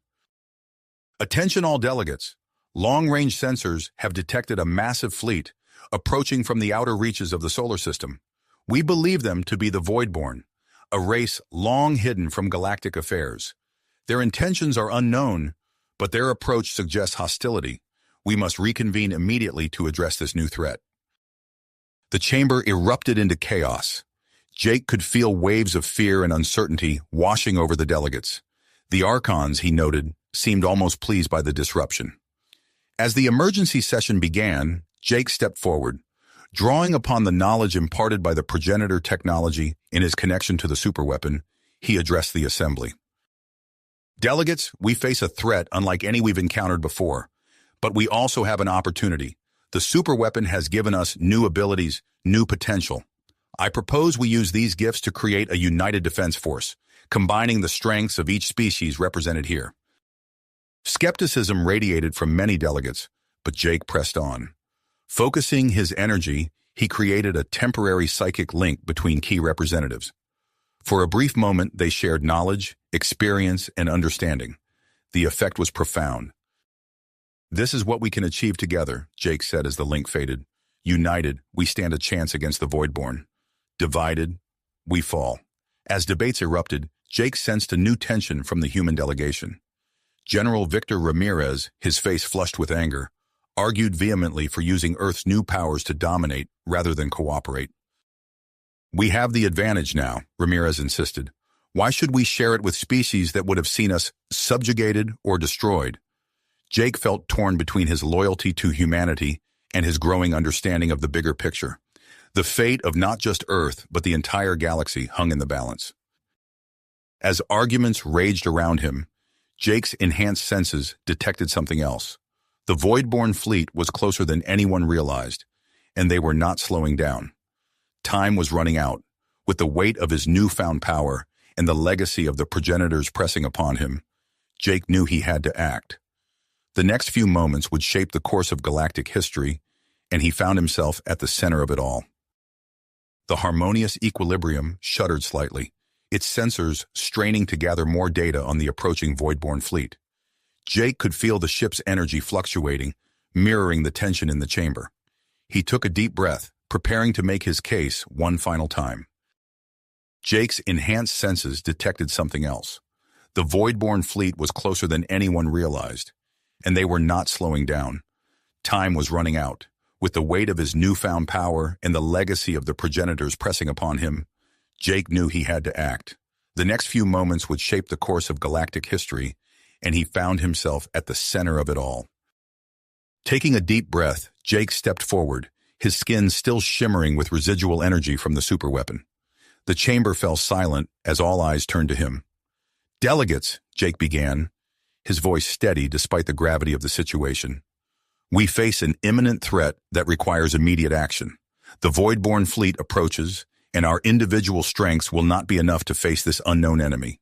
I propose a temporary alliance between all factions present here today." Murmurs rippled through the crowd, a mix of skepticism and curiosity. Jake raised his hand, channeling his new abilities. The air in the center of the chamber shimmered, and a holographic display materialized, showing a strategic simulation of their combined forces against the Voidborn fleet. "This is what we can achieve together," Jake explained, manipulating the hologram to highlight key tactical advantages. "United, we stand a chance. Divided, we fall." Admiral Zarlon stepped forward, his iridescent scales reflecting the light of the hologram. "Captain Morris speaks wisdom. The Concordiat supports this proposal and offers to share our advanced defensive technologies with the Alliance." The Archon representatives exchanged glances, their earlier hostility tempered by the stark reality of the situation. After a moment of tense silence, their leader nodded grudgingly. "The Archon Dominion will contribute our remaining forces to this cause." As the alliance began to take shape, the chamber doors slid open, revealing a delegation from Earth led by a stern-faced man in a military uniform. Jake recognized him immediately as General Marcus Chen, Dr. Sarah Chen's brother. "General Chen," Jake greeted him, "your timing couldn't be better." Chen nodded grimly. "Captain Morris, we bring crucial information from Earth. The superweapon's effects have spread globally. Enhanced abilities are manifesting across our population." Jake's mind raced with the implications. "What kind of abilities?" "Dr. Chen has identified several categories," the general explained. "Enhanced strength, heightened intelligence, various forms of energy manipulation. The list grows by the hour." Admiral Zarlon's multifaceted eyes gleamed with interest. "This changes the equation significantly. We must incorporate this new variable into our strategy." Jake nodded, turning back to the holographic display. "We'll establish a defensive perimeter at the edge of the solar system, combining Concordiat technology, our enhanced human abilities, and the Archon and Ferengi ships." As they fine-tuned the defensive strategy, Jake felt a nagging sense of unease. They needed more information about their enemy. "Admiral," Jake said, turning to Zarlon, "we need intelligence on the Voidborn fleet. I propose a reconnaissance mission." Zarlon considered for a moment, then nodded. "Agreed. We can provide a stealth ship equipped with our most advanced cloaking technology." "I'll lead the mission myself," Jake volunteered, along with Sergeant Tanaka and Karina. As Jake's team prepared for their departure, tension erupted from the human delegation. General Victor Ramirez, his face flushed with anger, stepped forward. "This is madness," Ramirez shouted. "We should strike now. Use our enhanced soldiers to crush the Voidborn before they reach us." Jake felt the delicate balance of the alliance wavering. He reached out with his abilities, subtly calming the emotional turmoil in the room. "General Ramirez, a preemptive strike without proper intelligence could be disastrous. We need to understand our enemy before we engage them." General Chen backed Jake up, his voice firm. "I agree with Captain Morris. We can't risk everything on a reckless assault." As the argument subsided, Jake and his team boarded the Concordiat stealth ship. The vessel hummed with power, its organic-looking controls responding to their slightest touch. They slipped past the newly established defensive perimeter, the ship's cloaking technology rendering them invisible to all known sensors. As they approached the outer reaches of the solar system, the Voidborn fleet came into view. Jake's breath caught in his throat. The alien ships were unlike anything he had ever seen. Massive, living constructs with hulls that shifted and changed as they watched. Using his enhanced senses, Jake reached out, probing the fleet telepathically. Suddenly, his mind connected with a vast alien consciousness. Images and sensations flooded his awareness, fragments of the Voidborn's nature and purpose. "They're observers," Jake gasped, struggling to process the information. An ancient race tasked with maintaining galactic balance. The superweapon's activation disrupted that balance. Before he could say more, the ship lurched violently. A powerful tractor beam had locked onto them, pulling them inexorably towards the largest void-born vessel. "Impossible!" Karina exclaimed, her fingers flying over the controls. "They've detected us through the cloak." Jake's mind raced as they were drawn closer to the heart of the alien fleet. Their mission had just become far more dangerous, and potentially far more important, than they could have imagined. As the alien vessel loomed larger in their view screen, Jake's mind raced with possibilities. "Brace yourselves," he warned, his voice taut with tension. "We're going in." The moment their ship crossed the threshold of the massive hangar bay, Jake felt a surge of energy coursing through his body. Acting on instinct, he raised his hands, channeling the power outward. A shimmering dome of blue-white energy enveloped their vessel, creating a protective barrier against any potential threats. Sergeant Tanaka's eyes widened as she observed the pulsing, biomechanical structures surrounding them. "Captain, I've never seen anything like this. It's like the entire ship is alive." Karina's fingers danced across the control panel, her brow furrowed in concentration. "Our systems are going haywire. Whatever's powering this place, it's interfering with our sensors." As their ship touched down, Jake sensed a powerful presence probing at the edges of his consciousness. He turned to his companions, his expression grave. "They're trying to read our minds. Focus on peaceful thoughts, on our curiosity. We need to show them we're not here to fight." The trio concentrated, projecting mental images of cooperation and shared knowledge. Jake felt the alien presence retreat slightly, seemingly satisfied with what it had gleaned from their minds. A shimmering portal materialized before them, its swirling energies casting an otherworldly glow across the hangar bay. Jake took a deep breath, steeling himself for what lay ahead. "This is it. We're going through." As they stepped into the portal, Jake felt a momentary disorientation, his senses overwhelmed by a kaleidoscope of colors and sensations. When the world solidified around them once more, they found themselves in a vast chamber that defied description. Organic structures intertwined with crystalline formations, creating a space that seemed to breathe with an alien intelligence. At the center of the chamber stood the void-born leaders, beings of pure energy contained within intricate, transparent shells. Their forms shifted and pulsed, radiating an aura of ancient wisdom and immense power. Before Jake could speak, his mind was flooded with a torrent of information. Images, concepts, and emotions cascaded through his consciousness, revealing the Voidborn's true nature and purpose. He saw eons of galactic history unfold in seconds, civilizations rising and falling, the delicate balance of cosmic forces maintained by these eternal guardians.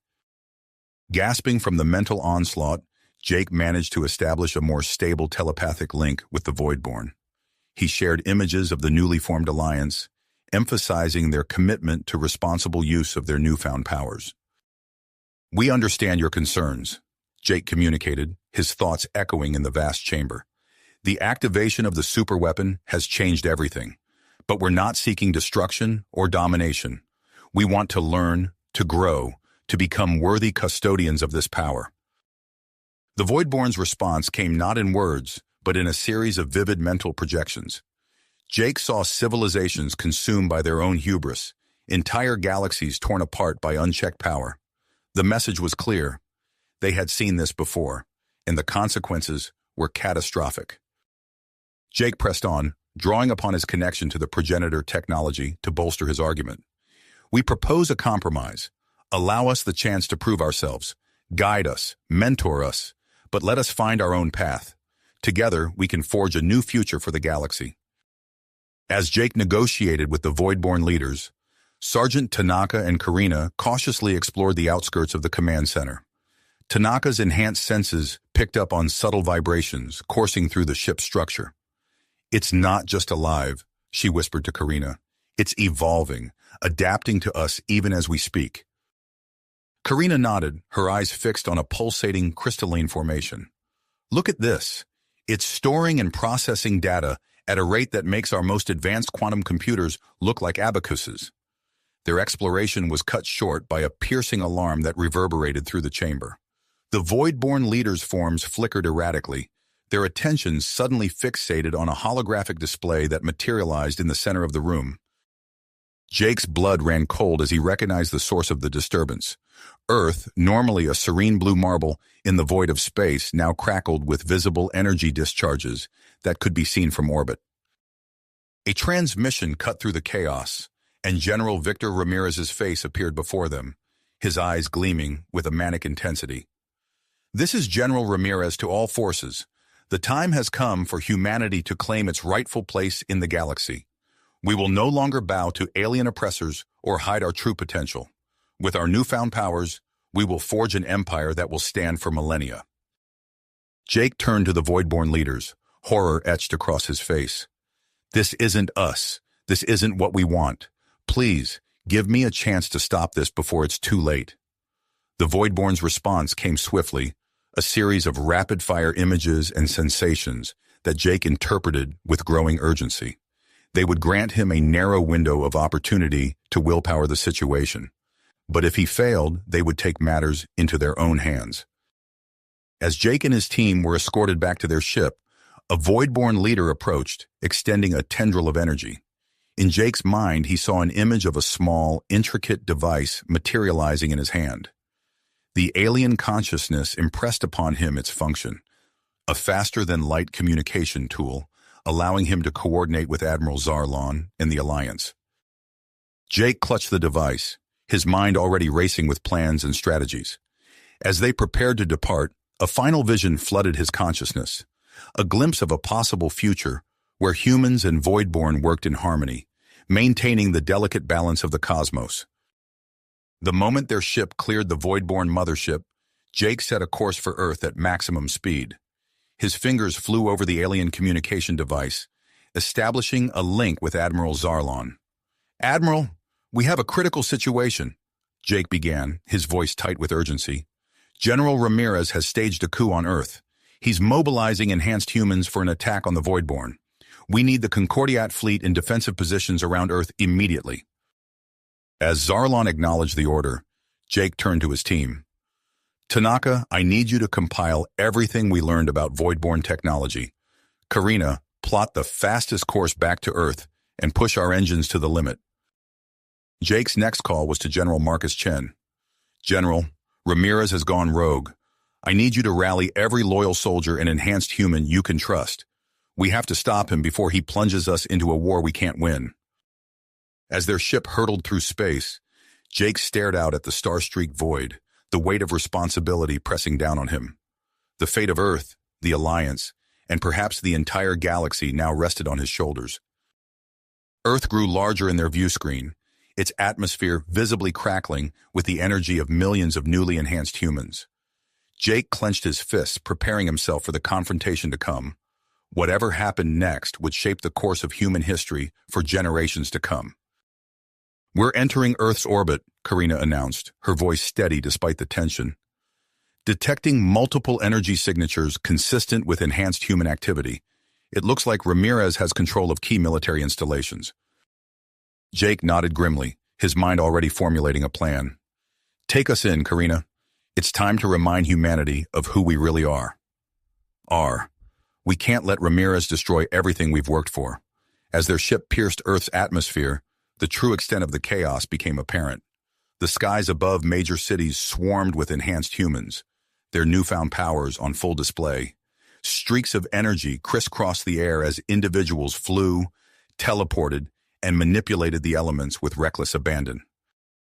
Jake's fingers danced across the control panel, his connection to the progenitor technology allowing him to scan for General Chen's location. "I've got a fix on Chen," he announced. "He's holed up in a bunker beneath the Rocky Mountains. Karina, set us down nearby." The ship touched down on a small clearing near the bunker's entrance. Jake extended his arms, channeling his energy manipulation abilities to create a shimmering dome around himself and his team as they disembarked. "Stay alert," Jake warned as they approached the bunker. "We don't know who's still loyal." A group of soldiers emerged from the bunker's entrance, weapons raised. Jake tensed, ready for a confrontation, but relaxed as he recognized the lead officer. "Lieutenant Rodriguez," Jake called out. "We're here to see General Chen."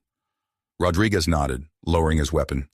"Thank God you're here, Captain Morris. Follow me." The interior of the bunker thrummed with activity.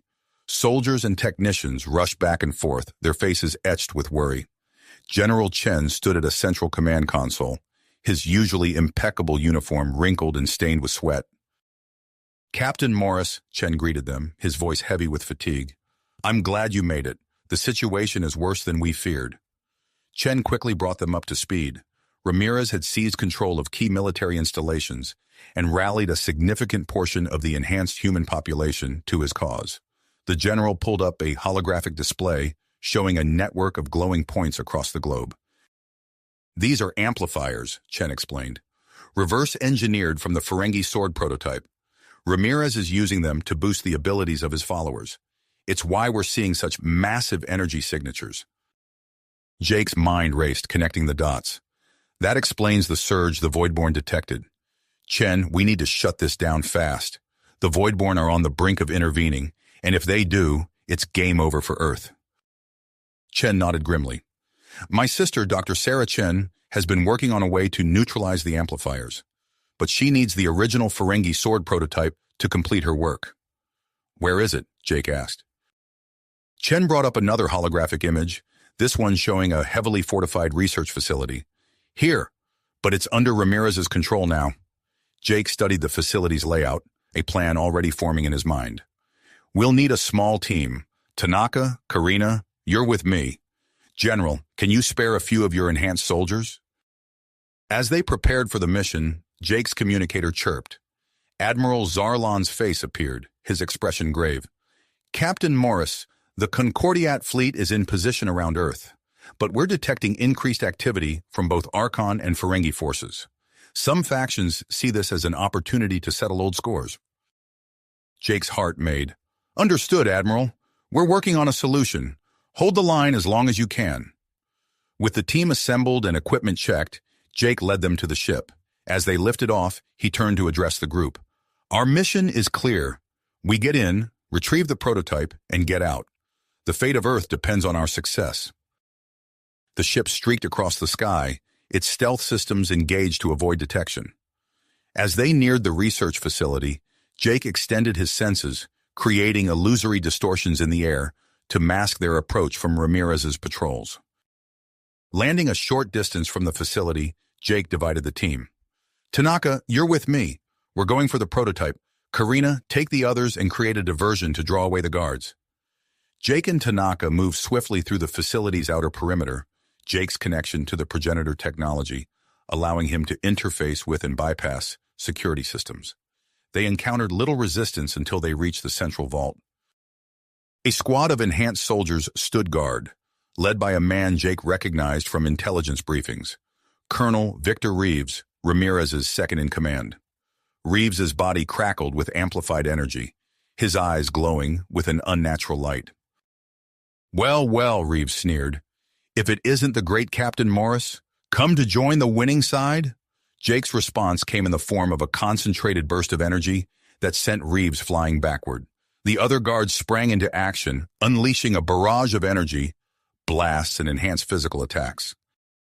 Jake and Tanaka fought back-to-back, their enhanced abilities allowing them to hold their own against the superior numbers. But Reeves recovered quickly, his amplified powers making him a formidable opponent.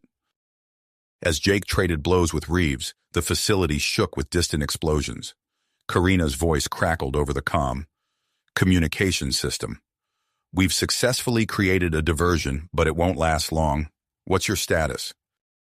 Jake grunted as he deflected another energy blast from Reeves. "We're engaged with hostiles. Stand by for extraction." Tanaka moved with superhuman speed, closing the distance to the vault. Her enhanced strength allowed her to pry open the reinforced doors, revealing the Ferengi sword prototype within. "Got it!" she called out, securing the device. Jake channeled a massive surge of energy, pushing Reeves back long enough to create an opening. "Tanaka, let's move!" They sprinted through the facility, Jake using his powers to clear a path through the remaining guards. As they emerged into the open air, Karina brought their ship in low, laying down covering fire. "Everyone on board now," Jake ordered, his voice carrying over the chaos. Once airborne, Jake established a secure link with General Chen.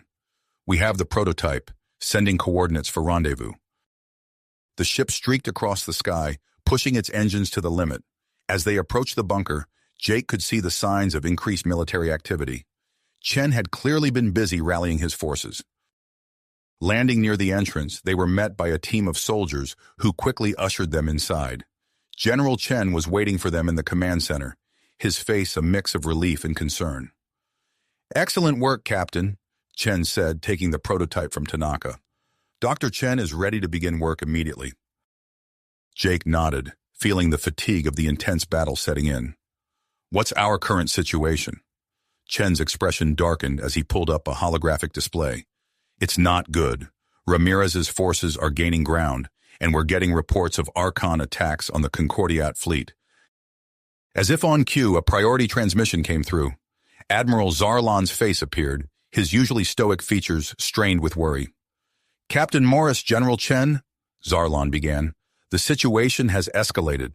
Archon forces have launched a full-scale assault on our defensive line. We're barely holding them back, and now we're detecting enhanced human signatures among their ranks." Jake's heart sank. Ramirez's people are fighting alongside the Archons? Zarlan nodded grimly. "It appears so, and that's not all. Our long-range sensors are picking up Ferengi fleet movements. They seem to be positioning themselves to take advantage of the chaos." "We need to act fast," Jake said, turning to Chen. "How soon can Dr. Chen have the neutralizer ready?" Before Chen could answer, another presence made itself known in Jake's mind. It was Zilana, the progenitor alien, her mental voice tinged with urgency. "Jake," she communicated, "the Voidborn grow restless. They sense the escalating conflict and fear for the stability of this sector. If this continues, they may take more direct action." Jake acknowledged the warning, his mind racing. He turned to address the room. "We need to split our resources. Dr. Chen, continue work on the neutralizer. General, I need you to coordinate with our loyal forces and the Concordiat fleet. I'll prepare a team to confront Ramirez directly." As the others moved to carry out their tasks, Jake felt a hand on his shoulder. It was Tanaka, concern evident in her eyes. "You're pushing yourself too hard, Captain," she said quietly. "You need to rest." Jake shook his head. "No time. We need to end this before it's too late." Just then, Dr. Sarah Chen burst into the room, her eyes alight with excitement. "We've done it! The neutralizer is ready, but there's a catch. Its range is limited. We'll need to deploy it at the heart of Ramirez's operations." Jake nodded, a plan already forming. "Where's Ramirez set up his command center?" General Chen brought up a map of New Washington, the renamed capital. "Intelligence puts him here, in this fortified skyscraper at the city center." Jake studied the layout, his enhanced mind processing tactical options at lightning speed. "All right, we'll need a small elite team. Tanaka, Karina, you're with me. General, can you spare a squad of your best?" As they geared up for the mission, Jake received another mental message from Zilana. Her tone was grave. "Jake, the Voidborn have detected an unprecedented energy buildup centered on Earth. If it's not contained, the consequences could be catastrophic, not just for your world, but for a significant portion of the galaxy." Jake's persistence hardened. He addressed his team as they boarded their transport. "Listen up. We're not just fighting for Earth anymore. The future of the stars may rest on what we do next. Our mission is clear. Get in, deploy the neutralizer, and stop Ramirez. Failure is not an option." The transport lifted off, speeding towards New Washington. As they approached the city, the sky lit up with anti-aircraft fire. Jake extended his hands, creating an energy shield around their vessel. "Karina, get us as close as you can to the target building," Jake ordered, bracing himself for what was to come. The transport weaved through the barrage, Karina's enhanced reflexes allowing her to navigate the treacherous airspace. They touched down on a nearby rooftop, the team quickly disembarking. Jake surveyed the chaos below. The streets were filled with battling enhanced humans, their powers wreaking havoc on the city infrastructure. In the distance, Ramirez's headquarters loomed, a bastion of concentrated power. "Let's move," Jake commanded, leading his team towards their objective. As they leapt from rooftop to rooftop, using their enhanced abilities to traverse the urban battlefield, Jake couldn't help but feel the weight of responsibility on his shoulders. The future of humanity, and perhaps the galaxy itself, would be determined by the outcome of this mission. The team moved swiftly through the chaotic streets of New Washington, their enhanced abilities allowing them to navigate the urban battlefield with ease. Jake led the charge, his senses on high alert as they approached Ramirez's headquarters. As they neared the imposing skyscraper, Jake felt a surge of energy pulsing from within. He raised a hand, signaling the team to halt. "Ramirez is in there, and he's connected to multiple amplifiers. Be ready for anything." Tanaka nodded, her eyes scanning the building's defenses. "How do you want to play this, Captain?" Jake considered their options. "We'll need to split up. Karina, take half the team and secure the lower levels. Tanaka, you're with me. We're going straight for Ramirez." With a plan in place, the team moved into action. Jake and Tanaka used their enhanced strength to leap onto the side of the building, scaling it with inhuman speed. As they ascended, Jake could feel the energy emanating from the structure growing stronger. Crashing through a window on the upper floors, Jake and Tanaka found themselves in the midst of chaos. Enhanced soldiers loyal to Ramirez rushed to intercept them, but the duo's superior training and abilities made short work of their opposition. As they fought their way towards the command center, Jake's calm crackled to life. "Captain," Karina's voice came through, strained but determined. "We've secured the lower levels, but we're encountering heavy resistance. How's your progress?" "We're almost there," Jake replied, deflecting an energy blast from an enemy soldier. "Hold your position and be ready to activate the neutralizer on my signal." Finally, they reached the doors to the command center. Jake could feel the raw power emanating from within, setting his nerves on edge. With a nod to Tanaka, he kicked the doors open, revealing the heart of Ramirez's operation. The scene that greeted them was one of barely suppressed energy. General Ramirez stood at the center of the room, his body pulsing with an otherworldly glow. Multiple amplifiers surrounded him, feeding him with unprecedented power. Ramirez turned to face them, his eyes blazing with unnatural light.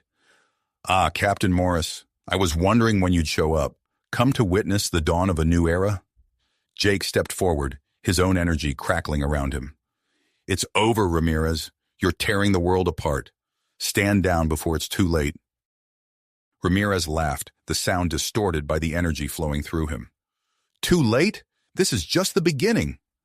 Without warning, Ramirez unleashed a torrent of energy at Jake. The captain barely had time to raise a shield, the force of the attack sending him crashing into the wall. Tanaka sprang into action, engaging Ramirez in close combat, her enhanced speed allowing her to dodge his energy blast. Jake struggled to his feet, feeling the strain of the prolonged conflict. He knew they couldn't match Ramirez's amplified power head-on. As Tanaka kept the general distracted, Jake tapped into his connection with the progenitor technology, reaching out to interface with the amplifiers surrounding Ramirez. The moment Jake made contact, he felt a surge of power unlike anything he'd experienced before. The amplifier's energy coursed through him, threatening to overwhelm his senses. But Jake pushed through, using his connection to create a feedback loop in Ramirez's network. Ramirez stumbled, momentarily caught off guard by the disruption. What are you doing?" he growled, his powers flickering erratically. Jake gritted his teeth, maintaining his focus. "Tanaka, now!" he shouted. Tanaka didn't hesitate. She activated the neutralizer, sending a pulse of energy throughout the building. The amplifiers connected to Ramirez sputtered and sparked, their power momentarily disrupted. But the victory was short-lived. Backup systems kicked in, and Ramirez's powers surged back to life, stronger than ever. The general roared in fury, unleashing a wave of energy that sent both Jake and Tanaka flying. As Jake struggled to his feet, he realized the danger they were in. Ramirez's powers were spiraling out of control, threatening to tear apart the fabric of space-time itself. The skyscraper groaned and shuddered under the strain of the energy being unleashed. Jake knew he had to act fast, Drawing on his experiences with the Voidborn and Progenitor technology, he began to create a series of energy barriers, attempting to contain and redirect the surging power. "Tanaka, get out of here!" Jake shouted over the din of crumbling concrete and shattering glass. "I'll hold him off." Tanaka hesitated for a moment before nodding grimly. She knew Jake was the only one who stood a chance against Ramirez's amplified abilities. As Tanaka retreated to coordinate the evacuation efforts, Jake focused all his attention on Ramirez. The two enhanced humans clashed in a spectacular display of power, their energies intertwining and repelling each other in a deadly dance. Jake could feel the strain on his body as he fought to contain Ramirez's out-of-control powers. He created a funnel of energy, directing the excess power upwards through the building and into the sky. The top floors of the skyscraper vaporized as the energy beam shot into space, visible even from orbit. Ramirez, his body now a conduit for immense power, attacked Jake with renewed ferocity. "You can't stop progress, Morris," he snarled, hurling bolts of energy that Jake barely managed to deflect. As they battled, Jake became aware of a change in the energy surrounding them. He realized that his efforts to contain the surge had tapped into something deeper within his own enhanced abilities. The progenitor technology within him seemed to resonate with the amplified energy, unlocking new aspects of his power that he didn't yet fully understand. Seizing this newfound strength, Jake pushed back against Ramirez's onslaught. He created more complex energy constructs, weaving them into a net to further contain and redirect the destructive power threatening to tear New Washington apart. The two enhanced humans fought amidst a maelstrom of energy, their conflicts shaking the very foundations of the city.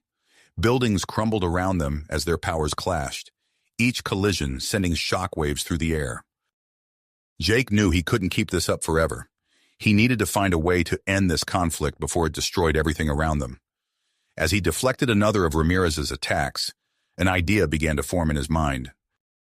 Drawing on his connection to the progenitor technology, Jake attempted to establish a mental link with Ramirez. It was a risky move, one that could leave him vulnerable to the general's attacks, but Jake knew it might be their only chance to stop the destruction. As their minds connected, Jake shared visions of the potential futures that lay before them. He showed Ramirez the devastation his actions could cause, the lives lost, and the world torn apart. But he also revealed glimpses of humanity's potential, of a future where they took their place among the stars. Ramirez's attacks faltered as the visions flooded his mind. For the first time since the conflict began, doubt crept into the general's eyes. What is this?" he gasped, his voice strained. Jake pressed on, his voice echoing both aloud and in Ramirez's mind. "This is the choice we face, General. Destruction or progress. We can tear ourselves apart, or we can build a future among the stars. But we have to make that choice now." As Ramirez grappled with the implications of what he was seeing, Jake became aware of a communication coming through his comm. It was Admiral Zarlon, his voice tight with urgency. "Captain Morris, we're detecting unprecedented energy levels emanating from your location. Whatever you're doing down there, it's having effects we can't even begin to comprehend. The Archon and Ferengi fleets are on the move, and the Voidborn, they're growing restless. We need to contain this situation now." Jake knew the next few moments would determine not just the fate of Earth, but potentially the future of humanity's place in the galaxy. As Ramirez's willpower began to waver, Jake prepared himself for what he knew would be the most challenging test of his enhanced abilities yet. The fate of two men, amplified beyond normal human limits, hung in the balance, and with it, the destiny of an entire world teetered on the edge of chaos and possibility. Chaos and uncertainty. Jake's mind raced as he processed the implications of Admiral Zarlon's urgent communication. The battle with Ramirez had unleashed energies beyond their comprehension, and now the consequences were rippling across the solar system.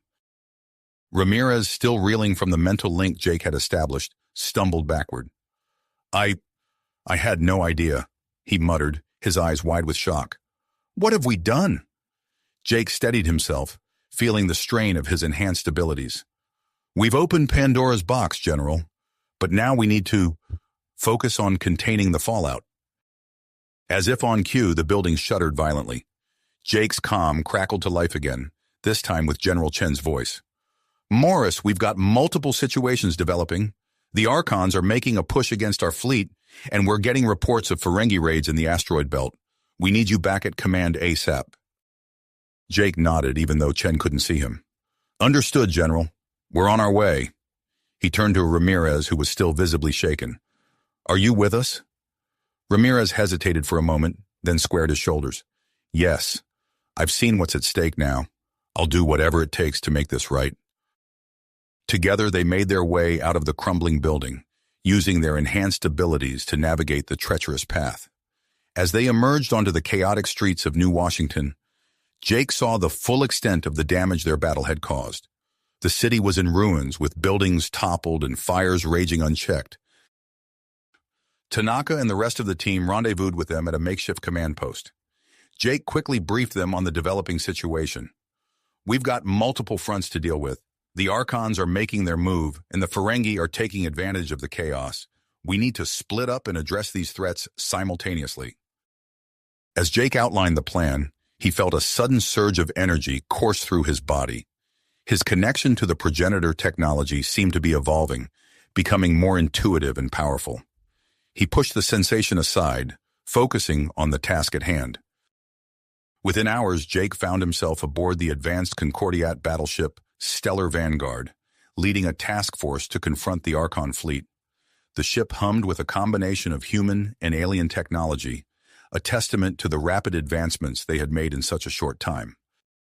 As they approached the front lines near Jupiter's orbit, Jake interfaced with the ship's systems.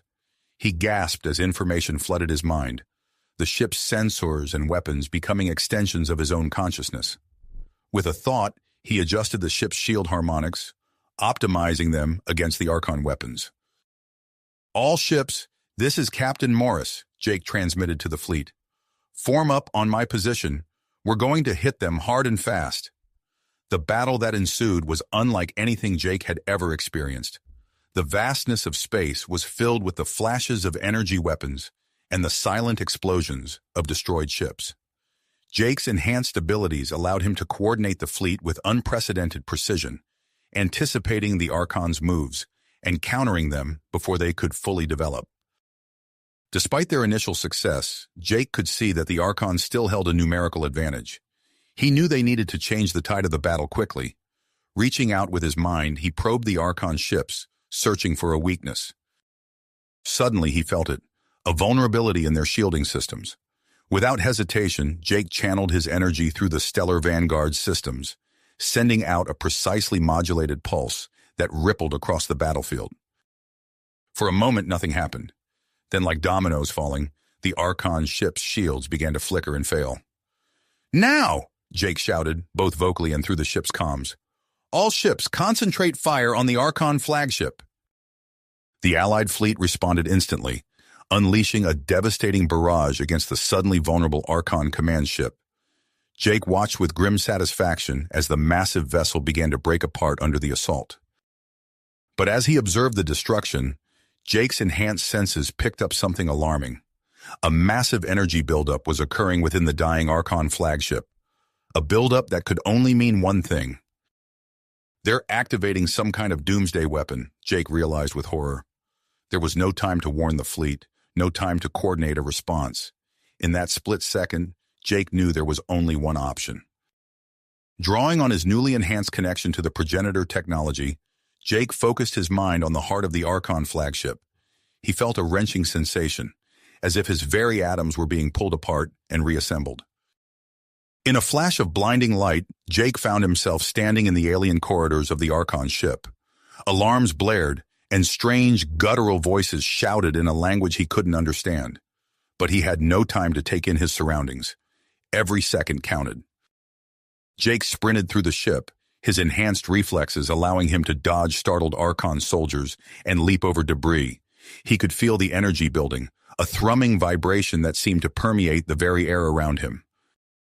As he rounded a corner, Jake came face to face with a squad of Archon troops. Their weapons were already raised, energy bolts sizzling through the air towards him. Without conscious thought, Jake raised his hands, creating a shimmering energy shield that deflected the attacks. He retaliated with blasts of his own energy, scattering the Archon soldiers like bowling pins. But more were coming. Jake could hear them converging on his position from multiple directions. Time was running out. The energy buildup was reaching critical levels. Jake pushed himself harder, his muscles straining as he raced towards what he hoped was the ship's central control chamber. As he approached a massive set of doors, Jake encountered the most formidable obstacle yet, a towering Archon figure, clearly augmented with cybernetic enhancements.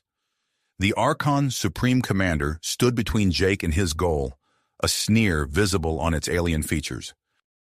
"You're too late, human," the commander growled in heavily accented English. "Your interference ends here." Jake didn't waste time with words. He launched himself at the Archon, his fists glowing with concentrated energy. The two enhanced beings clashed in a furious exchange of blows, each impact sending shockwaves through the ship's structure. The Archon commander was incredibly strong, its cybernetic enhancements giving it a significant advantage. But Jake's connection to the progenitor technology allowed him to adapt, to push his abilities beyond their normal limits. As they fought, Jake could feel the ship breaking apart around them. The doomsday weapon was tearing the flagship apart from the inside. With a final, desperate surge of energy, Jake unleashed a massive blast that sent the Archon commander crashing through a bulkhead. Panting heavily, his body screaming in protest, Jake staggered into the control chamber. Banks of alien computers surrounded a central pillar of pulsing energy, the heart of the doomsday weapon. Jake's mind interfaced with the alien technology, pushing through layers of security and failsafes. He could feel the weapon straining to release its devastating payload. With the last reserves of his strength, Jake initiated the shutdown sequence. The energy buildup began to subside, but the damage was already done. Explosions rocked the ship as systems overloaded and failed. Jake, his enhanced abilities taxed to their absolute limit, realized with grim certainty that he was trapped aboard the doomed vessel. As the Archon flagship began to break apart around him, Jake searched desperately for a way out. But with his powers nearly depleted and his body pushed beyond its limits, escape seemed impossible. The question now was not if he would survive, but how long he could last in the disintegrating ship. With alarms blaring and the structure groaning around him, Jake steeled himself for what might be his final moments. Yet even as hope seemed to fade, a part of him refused to give up. He had come too far, faced too much to let it end here. Somewhere in this chaos there had to be a way out, and Jake was determined to find it. Gritting his teeth against the pain racking his body, Jake forced himself to focus. He couldn't give up now, not when he'd come so far. Suddenly his enhanced senses picked up on something, a faint energy signature, different from the chaos surrounding him. Jake's eyes widened as he realized what it was, an escape pod not far from his current position. With renewed drive, Jake pushed himself to his feet. He staggered through the disintegrating ship, using his connection to the progenitor technology to interface with the vessel's damaged systems. The ship's layout appeared in his mind, a three-dimensional map guiding him through the collapsing corridors. Debris rained down around him as he navigated the treacherous path. Jake ducked and weaved, his enhanced reflexes allowing him to avoid the worst of the falling wreckage. The ship groaned and shuddered, threatening to tear itself apart at any moment. Finally, Jake reached the escape pod bay. He wrenched open the airlock, ignoring the searing pain in his muscles. As he climbed into the pod, the ship gave a violent lurch. Jake slammed his hand on the launch controls, and the pod shot out into space just as a massive explosion tore through the section he'd been in moments before.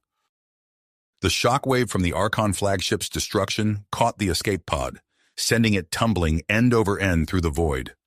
Jake's stomach lurched as he was thrown about the small craft. He fought against the G-forces, struggling to reach the pod's control panel. With trembling hands, Jake activated the stabilizers. The pod's spin began to slow, but he knew he wasn't out of danger yet. The explosion had flung him far from the battle zone, and he had no idea where he was in relation to the Allied fleet. Jake activated the long-range communication system, ready to send out a distress signal. But before he could transmit, the pod's sensors blared a warning. Another ship was approaching rapidly. Hope surged through Jake. Had the Allies already found him? But as the ship drew closer, his heart sank. It wasn't a rescue vessel. It was a Ferengi raider.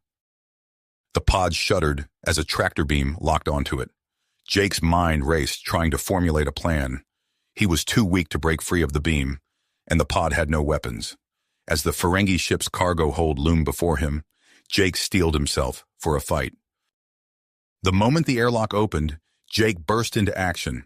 He leaped from the pod, catching the first Ferengi off guard with a swift strike to the solar plexus.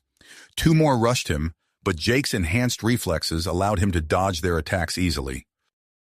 In a flurry of movement, Jake incapacitated the Ferengi crew members. He moved through the ship with purpose, heading for the bridge. Any resistance he encountered was quickly subdued. Jake burst onto the bridge, ready for another fight. Instead, he found himself face to face with a Ferengi who was clearly in charge. The captain's eyes widened in surprise, then narrowed shrewdly. "Well, well," the Ferengi said, his voice oily and calculating. "What do we have here? A human with extraordinary abilities. I am Druzak, captain of this humble vessel." Jake tensed, ready for any sudden moves. "I need to get back to my fleet," he said firmly. Druzak's lips curled into a sly smile. "Perhaps we can make a deal, human. Safe passage back to your allies, in exchange for a small favor." Jake's eyes narrowed. "What kind of favor?" "Nothing too difficult for someone of your talents," Druzak said. "There's an artifact in a nearby asteroid belt. Progenitor technology. Retrieve it for me, and I'll ensure you return to your fleet safely." Jake hesitated. The artifact could be crucial in the ongoing conflict. But could he trust this Ferengi pirate? "How do I know you'll keep your word?" Jake demanded. Druzak placed a hand over his heart. "You wound me, human. We Ferengi have a strict code of business ethics. Besides, I suspect it would be unwise to cross someone with your abilities." After a moment's consideration, Jake nodded. "All right, Druzak, you have a deal." The Ferengi captain grinned, revealing pointed teeth. "Excellent. Set course for the asteroid belt," he barked to his crew. As the ship changed direction, Jake noticed several systems operating at reduced capacity. Without a word, he began interfacing with the ship's computers, repairing damaged systems, and optimizing others. Druzak watched in fascination. "Impressive," he murmured. "Your abilities may be even more valuable than I first thought." The journey to the asteroid belt was tense but uneventful. Jake remained alert, wary of any potential double-cross. As they approached their destination, Druzak outlined the plan. "The artifact is hidden within one of these asteroids," he explained. "We'll need to spacewalk to reach it." Soon, Jake found himself floating in the void alongside Druzak and two other Ferengi crew members. They navigated through the dense field of tumbling rocks, Jake's enhanced senses guiding them to their target. As they neared a particularly large asteroid, Jake felt a familiar tingle at the base of his skull. He motioned to the others, pointing at a seemingly solid rock face. "There," he said over the comm. "The entrance is hidden here." Using his connection to the progenitor technology, Jake revealed a concealed doorway. The team entered cautiously, finding themselves in an ancient outpost built within the asteroid itself. As they ventured deeper, they encountered a series of complex security systems and puzzles. Jake's abilities proved invaluable, allowing them to bypass obstacles that would have stymied others. The further they went, the more Jake sensed a growing energy signature. It was familiar, reminiscent of what he'd experienced during his battle with Ramirez. His skin prickled with anticipation as they approached the heart of the outpost. They entered a vast chamber, and there at its center was their prize. A pulsating, crystalline structure hovered in midair, bathing the room in an otherworldly glow. Jake approached the artifact, drawn by an inexplicable pull. As he neared, the crystal reacted to his presence. It flared with blinding intensity, tendrils of energy reaching out to envelop him. Jake gasped as the energy flowed into him, further enhancing his connection to the progenitor technology. His senses expanded, his awareness of the ancient systems surrounding them growing exponentially. Druzak's voice snapped him back to reality. "Fascinating as this is," the Ferengi captain said, "we should leave, now." Jake nodded, carefully securing the artifact. As they made their way back to the entrance, alarms began to blare throughout the outpost. They had triggered something with the artifact's removal. The team rushed back to their ship, only to find a new problem waiting for them. A small fleet of Archon scout ships had appeared, no doubt drawn by the energy signature of the activated artifact. "To your stations," Druzak barked as they boarded. "Prepare for battle." Jake's mind raced as he assessed the situation. They were outnumbered and outgunned, but perhaps not outmatched. Without hesitation, Jake interfaced directly with the Ferengi ship's systems. He pushed the vessel to its limits, weaving through the asteroid field with impossible precision. The Ferengi crew, initially skeptical, quickly fell in line with his commands. Energy blasts from the Archon ships lit up space around them. Jake's enhanced reflexes allowed him to anticipate and evade their attacks, using the asteroids as cover. In the midst of the chaos, a familiar voice crackled over the comms. "Jake, do you read me?" It was Sergeant Tanaka. "Tanaka, am I glad to hear your voice?" Jake responded, narrowly avoiding a barrage of enemy fire. "We've regrouped and we're headed your way," Tanaka said, "but we're still too far out to provide immediate assistance. Can you hold on?" Jake's mind whirled, formulating a plan. "I've got an idea," he said, "but it's risky." He turned to Druzak. "I need full access to your ship's power systems." The Ferengi captain hesitated for only a moment before nodding. "Do it." Jake closed his eyes, channeling the artifact's energy through the ship's systems. He could feel the power building, growing to near-critical levels. "Brace yourselves," he warned. With a thought, Jake released the built-up energy in a massive pulse. The shockwave rippled out, temporarily disabling the Archon ship's systems. "Now's our chance," Jake said. "Set a course for the Allied fleet, maximum speed." As they sped away from the asteroid belt, Druzak eyed Jake warily. "I assume you'll be wanting to return to your people now." Jake nodded firmly. "A deal's a deal, Druzak. You got your artifact, now I need to get back to my fleet." The Ferengi captain sighed dramatically but nodded. "Very well, but be warned, human. Now that this artifact has been uncovered, others will come looking for it. Our journey back to your allied space may not be as simple as you hope." As if to underscore Druzak's words, the ship's long-range sensors began picking up multiple signatures converging on their position. Jake's grip tightened on the artifact. He knew the relic he held could be the key to turning the tide of the war. But first, they had to make it back to Allied space in one piece. Jake settled into the pilot's seat, his enhanced senses attuned to every fluctuation in the ship's systems. Whatever challenges lay ahead, he was ready to face them. The race back to the Allied fleet had begun, and the fate of humanity hung in the balance. Balance! Jake's mind raced with possibilities as he piloted the Ferengi ship through the vastness of space. Suddenly, the artifact in Jake's possession began to pulse with an otherworldly energy. The ship's systems flickered and surged, causing Druzak to let out a string of colorful Ferengi curses. "What's happening?" the Ferengi captain demanded, his beady eyes darting between Jake and the ship's malfunctioning consoles. Jake's enhanced senses reached out, interfacing with both the ship and the artifact. "The relic's energy signature is fluctuating," he explained, fingers dancing across the controls as he attempted to stabilize their systems. "It's interfering with the ship's cloaking technology." As if on cue, the cloaking device failed completely, leaving them exposed to any long-range sensors in the vicinity.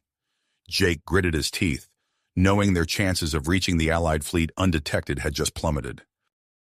His fears were confirmed moments later when the ship's sensors blared a warning. A small group of sleek, angular vessels appeared on their scanners, rapidly closing the distance. "Void-born scout ships," Jake muttered, recognizing their unique energy signatures. The comm system crackled to life, and a stern, otherworldly voice filled the bridge. "Unidentified vessel, this is Commander Zixilian of the Void-born Peacekeeping Force. Our sensors have detected an unstable progenitor energy signature aboard your ship. Power down your engines and prepare to be boarded." Jake exchanged a glance with Druzak, who looked decidedly uncomfortable. "What now, human?" the Ferengi hissed. Without hesitation, Jake opened a channel to respond. "Commander Zixilian, this is Jake Cooper of Earth. We're transporting a progenitor artifact of vital importance to the survival of my species. We cannot comply with your request." There was a moment of tense silence before the Voidborn commander replied, his voice tinged with a mixture of curiosity and concern. "Jake Cooper, we are aware of the conflict involving your world. However, the misuse of progenitor technology poses a grave threat to galactic stability. We must insist that you surrender the artifact immediately." Jake's mind raced, searching for a solution. He couldn't give up the relic, not when it might be the key to saving Earth. But he also couldn't risk a direct confrontation with the Voidborn. "Commander," Jake said, his voice steady despite the pressure mounting inside him, "I understand your concerns, but this artifact may be the only thing standing between my people and extinction. I can't hand it over without at least trying to use it for its intended purpose." As Jake spoke, he interfaced more deeply with the Ferengi ship systems, pushing them to their limits. Shields were reinforced, weapons systems primed, and every scrap of power was diverted to essential functions. The Voidborn ships tightened their formation around the Ferengi vessel, cutting off any potential escape routes. Jake could sense the tension building, like a coiled spring ready to snap. "Jake Cooper," Commander Zixilian's voice came through again. "Your situation is unfortunate, but we cannot allow potentially devastating technology to fall into unprepared hands. This is your final warning. Surrender the artifact, or we will be forced to take action." Jake took a deep breath, centering himself. He reached out with his enhanced abilities, trying to forge a connection with the Voidborn ships. If he could just make them understand. "Commander, please," Jake pleaded, pushing his thoughts toward the alien vessels. "Earth is facing annihilation. We're not seeking to misuse this technology, only to defend ourselves and maintain the balance of power in our region of space. Surely the Voidborn can understand the need for—" Jake's words were cut short as the artifact suddenly flared to life. A pulse of pure energy erupted from the relic, washing over the Ferengi ship and the surrounding Voidborn vessels. Systems sparked and died, leaving both sides temporarily adrift in space. In that moment of chaos, Jake felt a surge of power unlike anything he'd experienced before. The artifact's energy flowed through him, unlocking new depths to his abilities. Without fully understanding how, Jake reached out and grasped the very fabric of space-time. A swirling vortex of energy erupted before the Ferengi ship, a localized wormhole generated by Jake's newfound power. "Hold on!" he shouted to Druzak and the crew as he directed the ship toward the spatial rift. They plunged into the wormhole, leaving the stunned Voidborn ships behind. For a few heart-stopping seconds, reality twisted and warped around them. Then, with a flash of light, they emerged back into normal space, directly in the midst of the Allied fleet. Alarms blared throughout the fleet as the Ferengi ship appeared without warning. Jake quickly interfaced with the ship's comms, broadcasting on all frequencies. "Allied vessels, hold your fire. This is Jake Cooper, transmitting security code Omega 73 Delta." There was a tense pause before a familiar voice responded. "Jake? By the stars, is that really you?" Admiral Zarlan's gravelly tones filled the bridge. "It's me, Admiral," Jake confirmed, relief washing over him. "I've got a progenitor artifact of immense power, and a lot of explaining to do." As Jake prepared to transfer to the Concordiat flagship, he felt the artifact's energy pulsing through him, its power integrating more fully with his enhanced abilities. Fragments of knowledge flashed through his mind, schematics of vast progenitor installations scattered throughout the galaxy, encrypted data about long-dormant defense systems, and hints of an even greater purpose behind the ancient technology. Jake's moment of relief was short-lived, however. The fleet's sensors lit up with multiple contacts, a massive Archon battle group bearing down on their position with clear intent. "All ships, battle stations!" Admiral Zarlan's voice boomed across the comms. "Prepare for imminent engagement." As the Allied fleet moved into defensive formations, Jake knew that the next phase of the conflict was about to begin. The artifact hummed with power in his hands, a reminder of the knowledge and responsibility he now carried. Whatever came next, he was determined to use this newfound power to protect Earth and secure humanity's place among the stars. Stars in the galaxy. The Archon battle group loomed ever closer, their weapons primed and ready to strike. But before Admiral Zarlon could give the order to engage, a priority message flashed across the command center's main screen. Jake's enhanced senses picked up the sudden shift in the Admiral's demeanor. "Hold positions," Zarlon barked. "We've received an urgent communication from Earth." Jake stepped forward, his curiosity piqued. "What is it, Admiral?" Zarlon's multifaceted eyes narrowed as he processed the information. "It's from a Dr. Sarah Chen. She claims they've discovered a massive progenitor complex beneath the Rocky Mountains. The activation of other sites led them to it." Jake's heart raced at the implications. "Admiral, we need to investigate this immediately. It could be crucial for our case at the tribunal." The Admiral nodded, his tentacles twitching with nervous energy. "Agreed. I'm assigning you a high-speed shuttle. Choose your team carefully, Cooper. We don't have much time before we need to depart for the tribunal." Without hesitation, Jake reached out telepathically to Sergeant Tanaka and Karina. Within minutes, they were assembled in the hangar bay, boarding the sleek shuttle. As they broke atmosphere and streaked towards Earth, Jake briefed his team on the situation. Tanaka checked and rechecked his gear, while Karina's eyes gleamed with excitement at the prospect of new progenitor technology. The shuttle touched down at the base of the Rockies, where they were met by Dr. Chen and her team of scientists. The petite woman's eyes widened as she took in Jake's enhanced form. "Mr. Cooper, I presume?" she said, extending her hand. "We've got something incredible to show you." They descended into the Earth via a recently excavated tunnel. The air grew cooler, and the walls transitioned from rough-hewn rock to smooth alien metal. Jake's senses tingled as they penetrated deeper into the complex.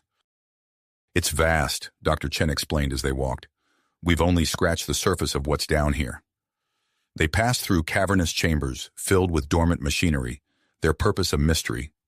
Jake's enhanced vision picked up intricate patterns etched into the walls, pulsing faintly with energy. Finally, they reached a central control room. Jake's artifact hummed in response to the technology surrounding them. He stepped forward, drawn to a raised platform in the center of the room. "Allow me," he said, placing his hand on the smooth surface. The room came alive. Holographic displays sprang into existence, filling the air with a three-dimensional map of the galaxy. Thousands of points of light blinked into existence, each representing a progenitor installation. "My God," Dr. Chen whispered. "It's a network. They're all connected." Jake's mind raced as he interfaced with the system. Information flooded his consciousness. The progenitors' grand design, their plans for humanity. He saw it all with crystal clarity. "We were meant to be caretakers," he said, his voice filled with awe.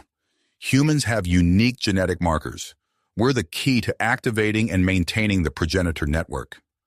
The implications were staggering. This information could change everything at the tribunal. But before they could fully process the discovery, alarms blared throughout the complex. "We've got company," Tanaka shouted, checking a data pad linked to their shuttle's sensors. "Archon forces incoming. They must have tracked the energy signature." Jake's mind raced, formulating a plan. "Dr. Chen, start downloading everything you can. Tanaka, take a team topside and establish a defensive perimeter. Karina, help me activate the complex's defenses." They sprang into action. Jake's connection to the progenitor systems allowed him to raise energy shields and activate automated defense turrets. But the Archons were relentless, their assault vehicles pounding against the outer defenses. As the battle raged above, Jake made a critical discovery.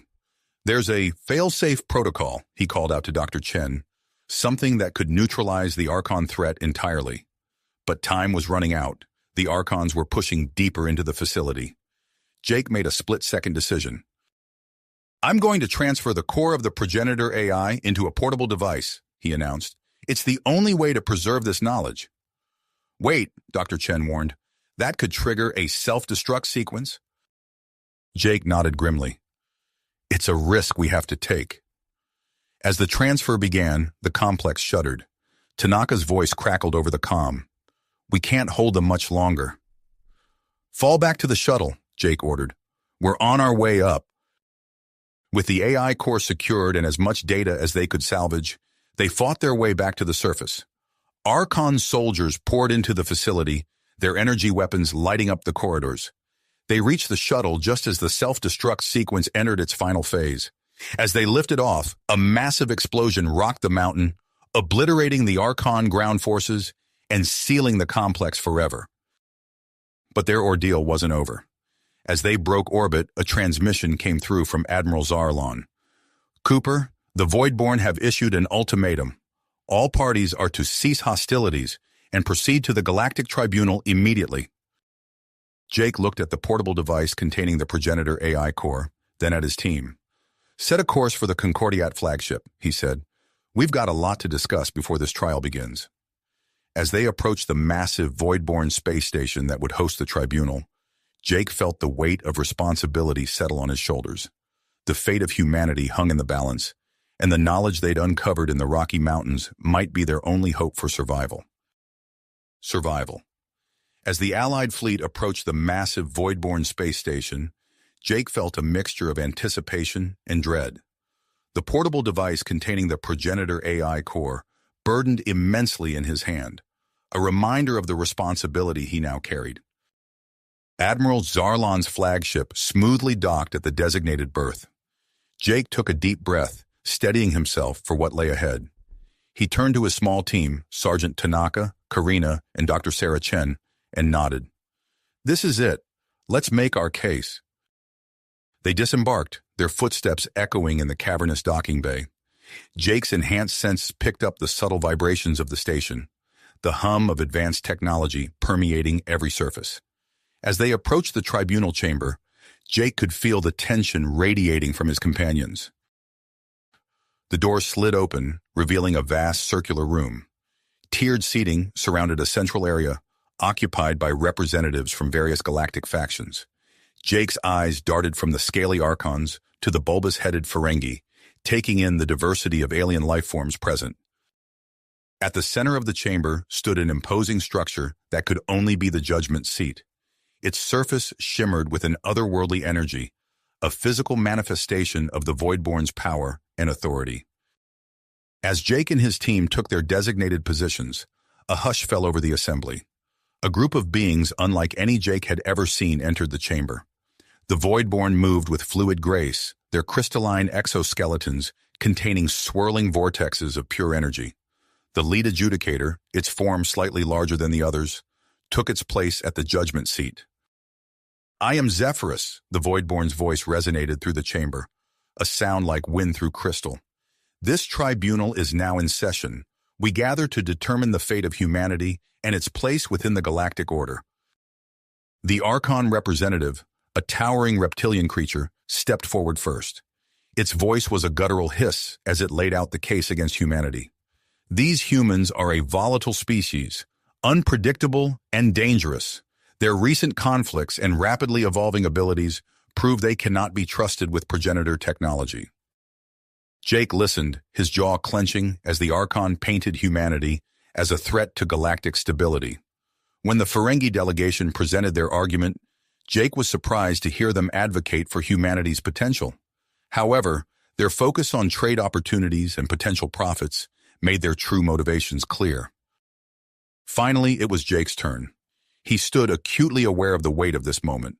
With steady hands, he activated the progenitor AI core. A holographic display materialized in the center of the chamber, showcasing a vast network of glowing points spread across a galactic map. "Esteemed members of the tribunal," Jake began, his voice clear and strong. "What you see before you is a network of progenitor installations spanning our galaxy. This network, and humanity's connection to it, is the key to understanding our place in the cosmic order." Jake walked through the holographic display, pointing out key details. "The data we've uncovered proves that humans possess unique genetic markers, specifically designed by the progenitors to interface with their technology. We are not usurpers or thieves of this knowledge. We are its intended caretakers." As Jake continued his presentation, the AI core suddenly pulsed with energy. The holographic display expanded, enveloping the entire chamber in a vivid, immersive simulation. Gasps of surprise echoed through the room as the assembled representatives found themselves surrounded by the progenitor's vision of the future. The simulation showed humans working alongside various alien species, their adaptability and creativity complementing the strengths of other races. It depicted a galactic civilization of unprecedented cooperation and advancement. But then the scene shifted, revealing a looming threat, a cosmic anomaly capable of unraveling the very fabric of space-time. The simulation showed how the progenitors had foreseen this danger and prepared for it, with humanity playing a crucial role in preventing catastrophe. As the holographic display faded, the chamber fell into stunned silence. Jake could see the void-born adjudicators conferring, their energy forms pulsating rapidly. Zephyrus raised a crystalline appendage about to speak, when suddenly alarms blared throughout the station. A void-born technician burst into the chamber, its usual composure shattered. "Adjudicator Zephyrus, long-range sensors have detected a massive disturbance in space-time at the galaxy's edge. The cosmic anomaly, it's manifesting now." The chamber erupted into chaos. Zephyrus's voice cut through the din, declaring an emergency recess. As the Voidborn retreated to analyze the situation, Jake and his team huddled together, their minds reeling from the implications. "This changes everything," Karina whispered, her eyes wide. Before Jake could respond, his comm device chimed urgently. He answered to find General Chen's holographic form, her expression grave. "Jake, we have a situation on Earth," she reported. "Progenitor sites across the planet have activated simultaneously. We're seeing widespread changes in human populations. Our evolution is accelerating at an unprecedented rate." Jake's mind raced, connecting the dots. The approach of the cosmic anomaly, the activation of progenitor sites, the accelerated human evolution. It all fit together like pieces of a cosmic puzzle. As the space station buzzed with frantic activity around them, Jake turned to his team. His eyes gleamed with perseverance and a hint of the vast knowledge now contained within him. "We need to act fast," he said, his voice low but intense. "Humanity's connection to the progenitor technology isn't just about our place in the galaxy anymore. It might be the key to saving it." Dr. Chen nodded, her scientific mind already considering the possibilities. "But how do we convince the tribunal? We're still on trial here." Jake's gaze swept across the chamber, taking in the representatives of countless alien races, all now faced with a threat beyond their comprehension. He clutched the progenitor AI core, feeling its power thrumming through him. "We don't just convince them," Jake said, a plan forming in his mind. "We show them. It's time to put humanity's unique abilities to the test." As the Voidborn adjudicators re-entered the chamber, their crystalline forms vibrating with urgency, Jake stepped forward. He knew that the next few moments would determine not just humanity's fate, but the future of the entire galaxy. With the cosmic anomaly looming and the power of the progenitors at his fingertips, Jake prepared to propose a plan that would either cement humanity's place among the stars or lead to their final downfall. Jake's words hung in the air as the Voidborn adjudicators re-entered the chamber. Their crystalline forms vibrated with an urgency that sent ripples of tension through the assembled representatives. Zephyrus moved to the center of the room, its voice resonating with nearly unleashed alarm. "The cosmic anomaly threatens the fabric of our galaxy. We must act now." Jake stepped forward, the progenitor AI core pulsing in his hand. "I have a solution," he announced, his voice steady despite the gravity of the situation. "The progenitors left us more than just technology. They left us a safeguard." With a thought, Jake interfaced with the AI core, projecting a detailed holographic map of the galaxy. Glowing points scattered across the projection represented a vast network of energy relay stations. "These stations," Jake explained, gesturing to the hologram, "were designed to stabilize space-time in the event of an anomaly like the one we're facing. They've been dormant for millennia, but we can reactivate them." Murmurs rippled through the chamber as representatives of various species studied the projection. The Archon delegate hissed skeptically, "And how do you propose we accomplish this?" Jake's eyes met those of the Voidborn adjudicator. "We work together, a joint fleet combining the strengths of all our species to reactivate these relay stations before it's too late." Zephyrus's crystalline form pulsed with energy as it considered the proposal. After a moment that seemed to stretch into eternity, it spoke. "The tribunal is suspended. We will coordinate this operation immediately. The chamber erupted into a flurry of activity. Jake turned to his team, their faces a mix of purpose and apprehension. We're going to need every ship we can muster, he said. Tanaka, contact the Concordiat. We'll need our flagship ready for immediate departure. As the impromptu fleet assembled, Jake found himself aboard the Concordiat flagship, now retrofitted with progenitor technology. The ship hummed with power as it led a diverse armada out of the space station's docking bay. Admiral Zarlan's voice crackled over the comms. All ships, prepare for dispersal. You each have your assigned relay station coordinates. Good luck. The fleet split into smaller task forces, each racing towards a different sector of the galaxy. Jake's group, aboard the Concordiat flagship, set course for a relay station located in a treacherous asteroid field. As they approached their destination, the ship's sensors lit up with warnings. The asteroid field loomed before them, a chaotic maelstrom of rock and ice. This is impossible, Tanaka muttered, his hands hovering over the navigation controls.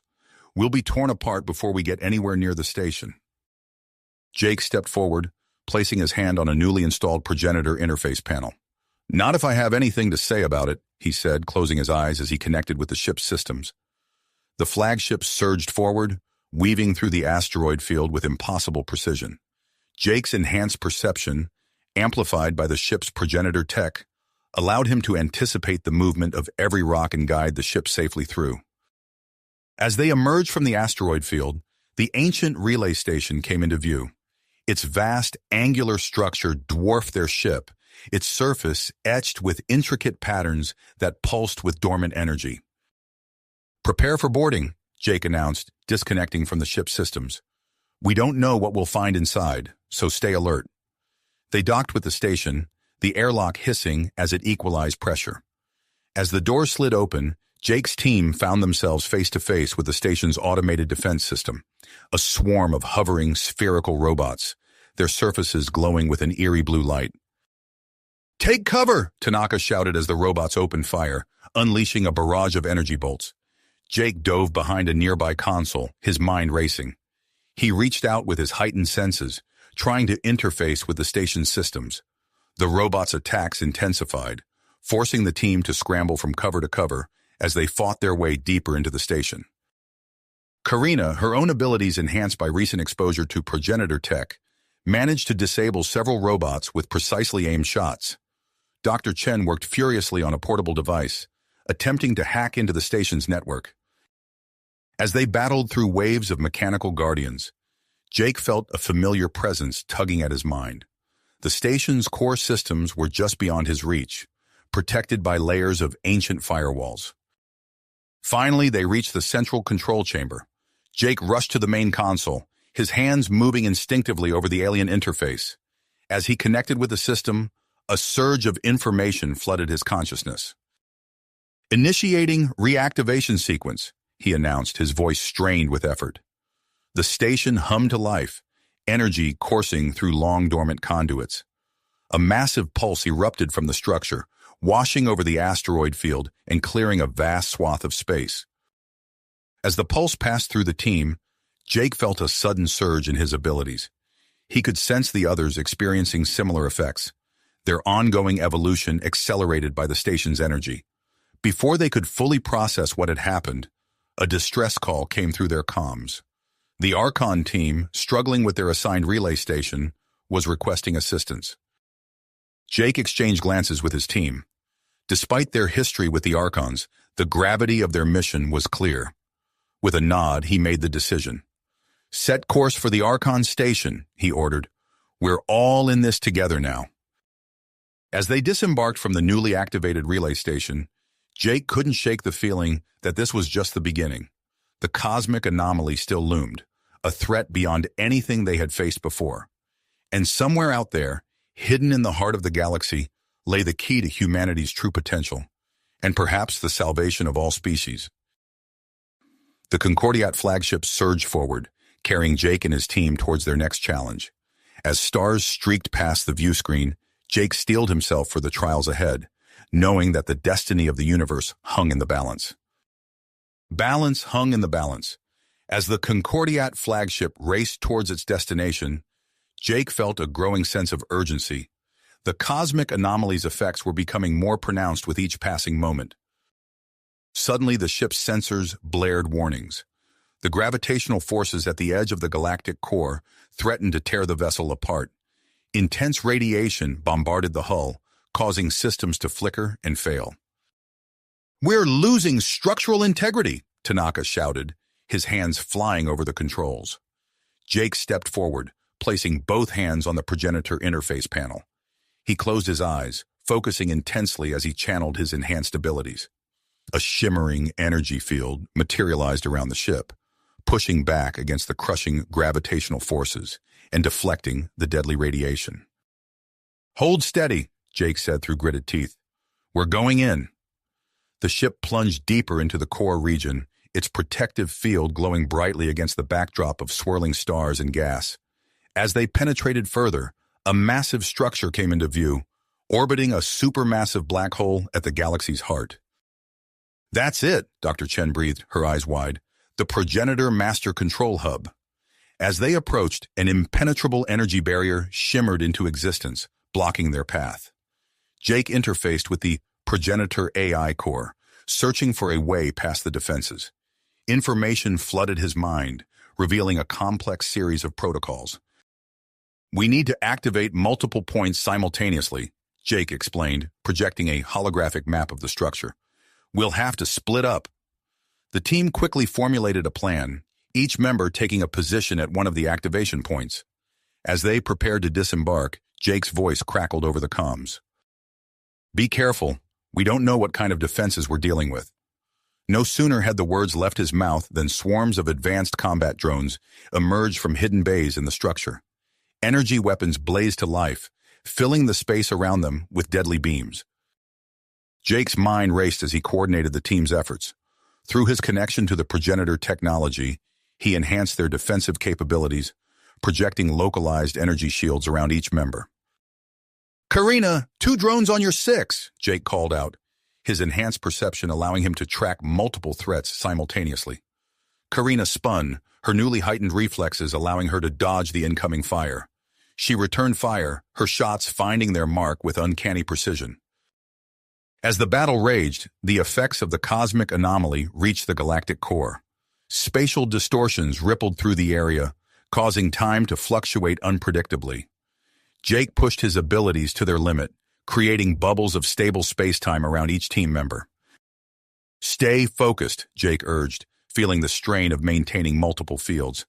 "We have to complete the activation sequence." Dr. Chen worked furiously at her console, her fingers flying over alien symbols as she deciphered the ancient technology. "Almost there," she muttered, sweat beading on her forehead. Tanaka found himself surrounded by a swarm of drones. He spun and weaved, using his enhanced agility to stay one step ahead of their attacks. "A little help here," he called out. Jake redirected energy, strengthening Tanaka's protective field. "Hold on," he shouted. "Just a few more seconds." With a final burst of effort, the team completed their tasks. The activation protocols engaged simultaneously, and the energy barrier surrounding the master control hub began to dissipate. As the team regrouped and entered the hub, they found themselves face-to-face with a holographic representation of a progenitor. The alien figure towered over them, its form shimmering with otherworldly energy.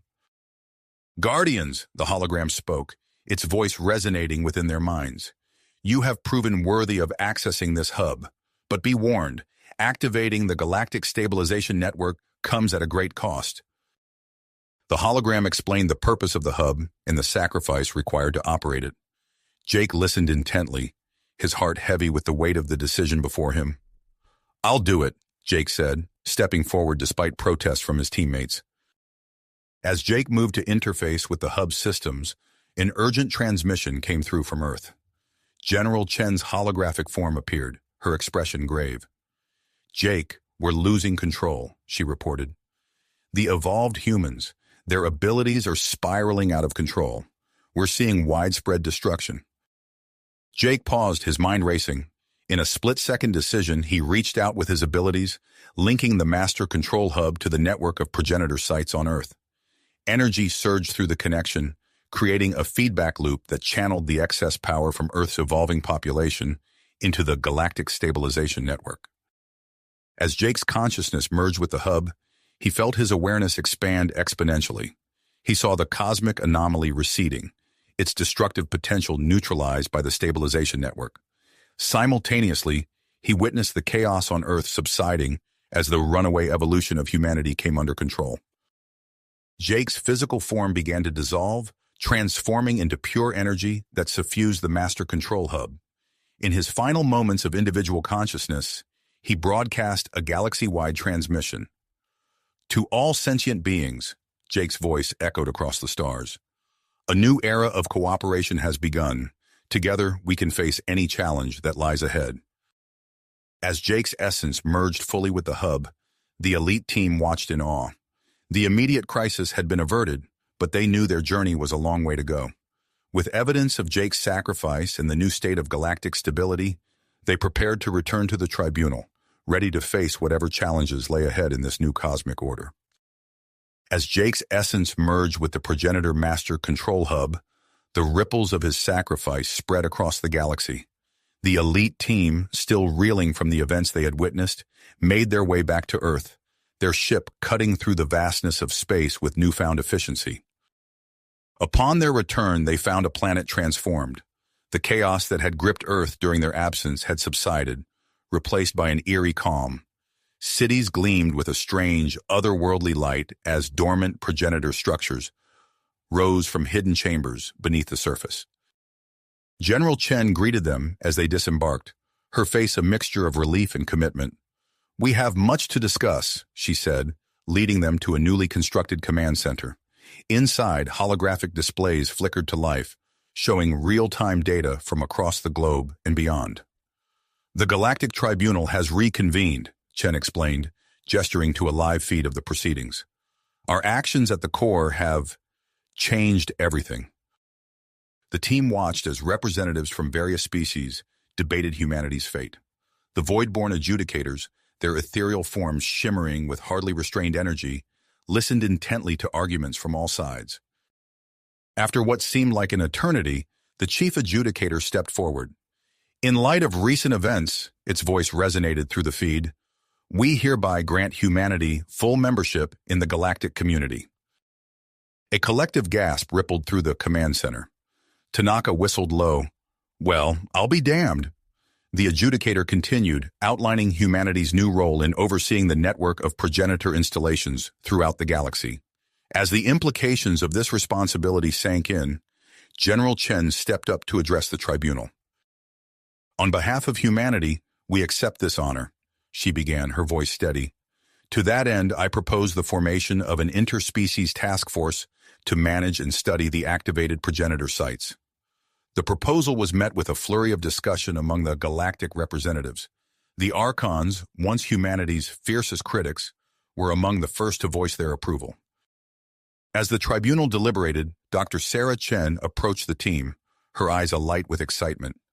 "You won't believe what we've discovered," she said, pulling up a series of complex diagrams on a nearby screen. "The stabilization process Jake initiated, it's changed us on a fundamental level." The team listened in awe as Dr. Chen explained the new baseline of human capabilities. Enhanced cognitive functions, improved physical attributes, and even limited energy manipulation abilities were now becoming commonplace among the population. Suddenly, an alert flashed across the main display. A distress signal had been detected from a distant sector of space, its origin unmistakably progenitor in nature. General Chen's expression hardened as she assessed the situation. "We need to investigate this immediately," she declared. "Sergeant Tanaka, I'm putting you in charge of the Earth Defense Force.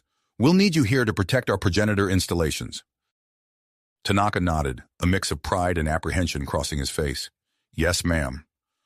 "As for the rest of you," Chen continued, addressing the team, "prepare for immediate deployment. We're sending you to investigate this signal." Within hours, the team found themselves aboard a sleek new vessel, a fusion of progenitor and void-born technologies. As they prepared to depart, the ship's sensors detected a flurry of activity across Earth's surface. Progenitor structures were coming online en masse, reshaping cities and environments in real time. The ship broke free of Earth's atmosphere, its advanced propulsion system carrying them swiftly towards their destination. As they traveled, they encountered vast debris fields and abandoned outposts, silent witnesses to an ancient conflict of unimaginable scale. Days into their journey, they finally reached the source of the distress signal. Before them loomed a massive space station, its design unlike anything they had ever seen. Progenitor elements were clearly visible, but they were integrated with unfamiliar technologies that defied easy categorization. As the team prepared to board the station, the ship's long-range sensors suddenly blared to life. Multiple unidentified vessels were rapidly approaching from the depths of intergalactic space. Back on Earth, General Chen received the team's urgent transmission. She immediately ordered the Earth Defense Force to high alert and reached out to the Voidborn and other galactic allies. As the unknown vessels drew closer to the mysterious station, the investigation team found themselves caught between the promise of ancient discoveries and the threat of an unknown force. The galaxy held its breath, poised on the brink of a new chapter in its history. As the unknown vessels drew closer to the mysterious station, the investigation team found themselves caught between the promise of ancient discoveries and the threat of an unknown force. Captain Marcus Hawthorne, a seasoned Earth Defense Force officer, took command of the situation. "All right, team, we're going in," he announced, his voice steady despite the tension. "Prepare for boarding procedures." The team's ship docked with the station, the airlock hissing as it sealed. As they stepped into the corridor, they were immediately struck by the scale and complexity of the technology surrounding them. Dr. Chen's eyes widened as she ran her hand along a wall panel covered in intricate, glowing circuitry. "This is beyond anything we've seen," she breathed. "Even the progenitor tech doesn't compare." Captain Hawthorne nodded grimly. "Let's not get distracted. We need to find out what's causing that distress signal. Chen, you're with me. The rest of you split into teams and scout the perimeter." As they ventured deeper into the station, the corridors seemed to shift and change, as if the very structure was alive. Suddenly, a series of energy barriers sprang to life, cutting off their path. "Automated defenses," Tanaka growled, his enhanced reflexes allowing him to dodge a sudden burst of energy from a nearby wall. Captain Hawthorne closed his eyes, focusing on the latent abilities awakened by the progenitor technology. With a gesture, he created a localized field that disrupted the energy barrier, allowing them to pass. "Nice work, Captain," Chen said, her voice tinged with awe. As they approached the central control room, the defenses intensified. Robotic sentinels emerged from hidden alcoves, their weapons trained on the team. In a flurry of motion, the team's enhanced abilities came into play. Tanaka moved with inhuman speed, disabling multiple sentinels before they could fire. Dr. Chen's newfound energy manipulation skills created protective fields around her teammates.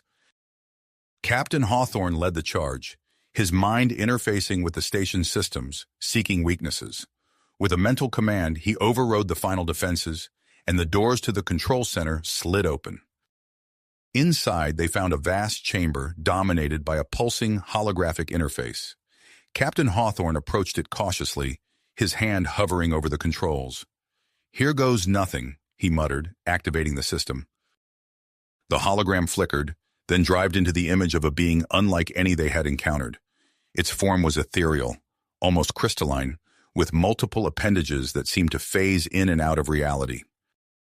"Greetings, inheritors," the being spoke, its voice resonating directly in their minds. "We are the precursors, those who came before, even the progenitors. If you are receiving this message, then the great threat we foresaw has returned." The team listened in stunned silence as the precursor explained the purpose of the station, a repository of weapons and technology designed to combat an enemy known as the Void Eaters. As the message concluded, alarms blared throughout the station.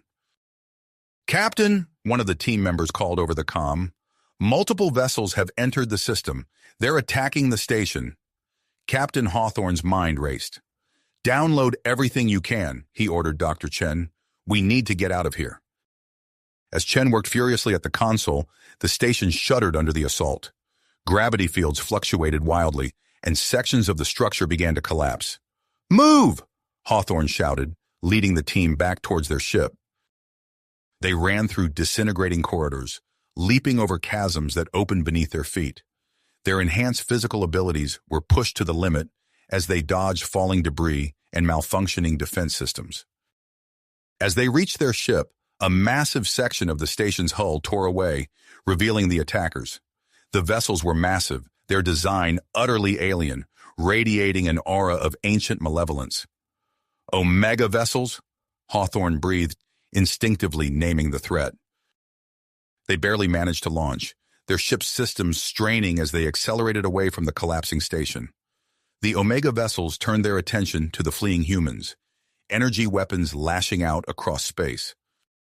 Activating progenitor drive, the pilot shouted, engaging their experimental faster-than-light system.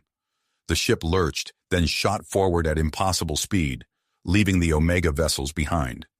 As they entered the safety of faster-than-light travel, the team gathered to assess their situation. The data's decrypting itself, Dr. Chen reported, her face pale as she studied her console. It's talking about an ancient war, something called the Void Eaters. Captain Hawthorne's expression hardened. Set course for Earth. We need to report this immediately. As their ship raced through the cosmos, carrying warning of an ancient threat reawakened, the galaxy stood unknowingly on the brink of a conflict that would reshape the very fabric of existence. As Captain Hawthorne's ship hurtled through space, the weight of their discovery pressed heavily upon the crew. The journey back to Earth was tense, filled with frantic analysis of the data they had retrieved. Dr. Chen worked tirelessly, her fingers flying over holographic displays as she decrypted and interpreted the precursor information. "Captain," she called out, her voice tight with urgency, "you need to see this." Hawthorne made his way to her station, his eyes widening as he took in the stream of data scrolling across the screen. "Is this verified?" Chen nodded grimly. "Multiple times. The Void Eaters, they're not just a threat, they're an extinction-level event." As their ship broke through Earth's atmosphere, they were met with a transformed landscape. Progenitor structures had risen across the planet's surface, their alien architecture now seamlessly integrated with human cities. The sky was dotted with newly constructed orbital platforms, pulsing with energy as they projected a shimmering shield around the planet. General Chen was waiting for them as they disembarked, her face a mask of grit. "Report," she commanded, leading them to a secure briefing room. Captain Hawthorne wasted no time. He laid out the situation in stark terms.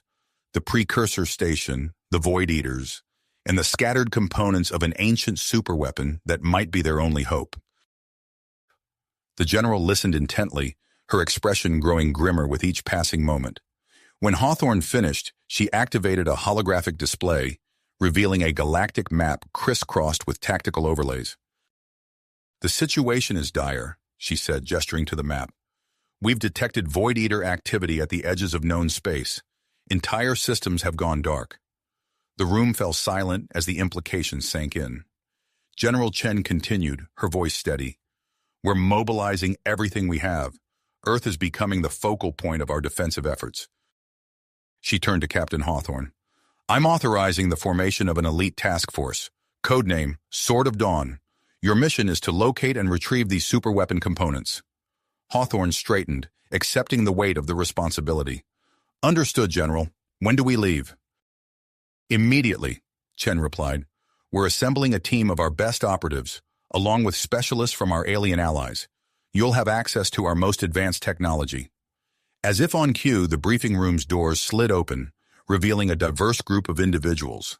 Humans with the telltale signs of progenitor enhancement stood alongside alien beings of various species. General Chen introduced them rapidly. "Your team, Captain. Each one brings unique skills and knowledge crucial to your mission." Among them was Zara, an Archon energy manipulator, whose iridescent scales shimmered with terrifying power.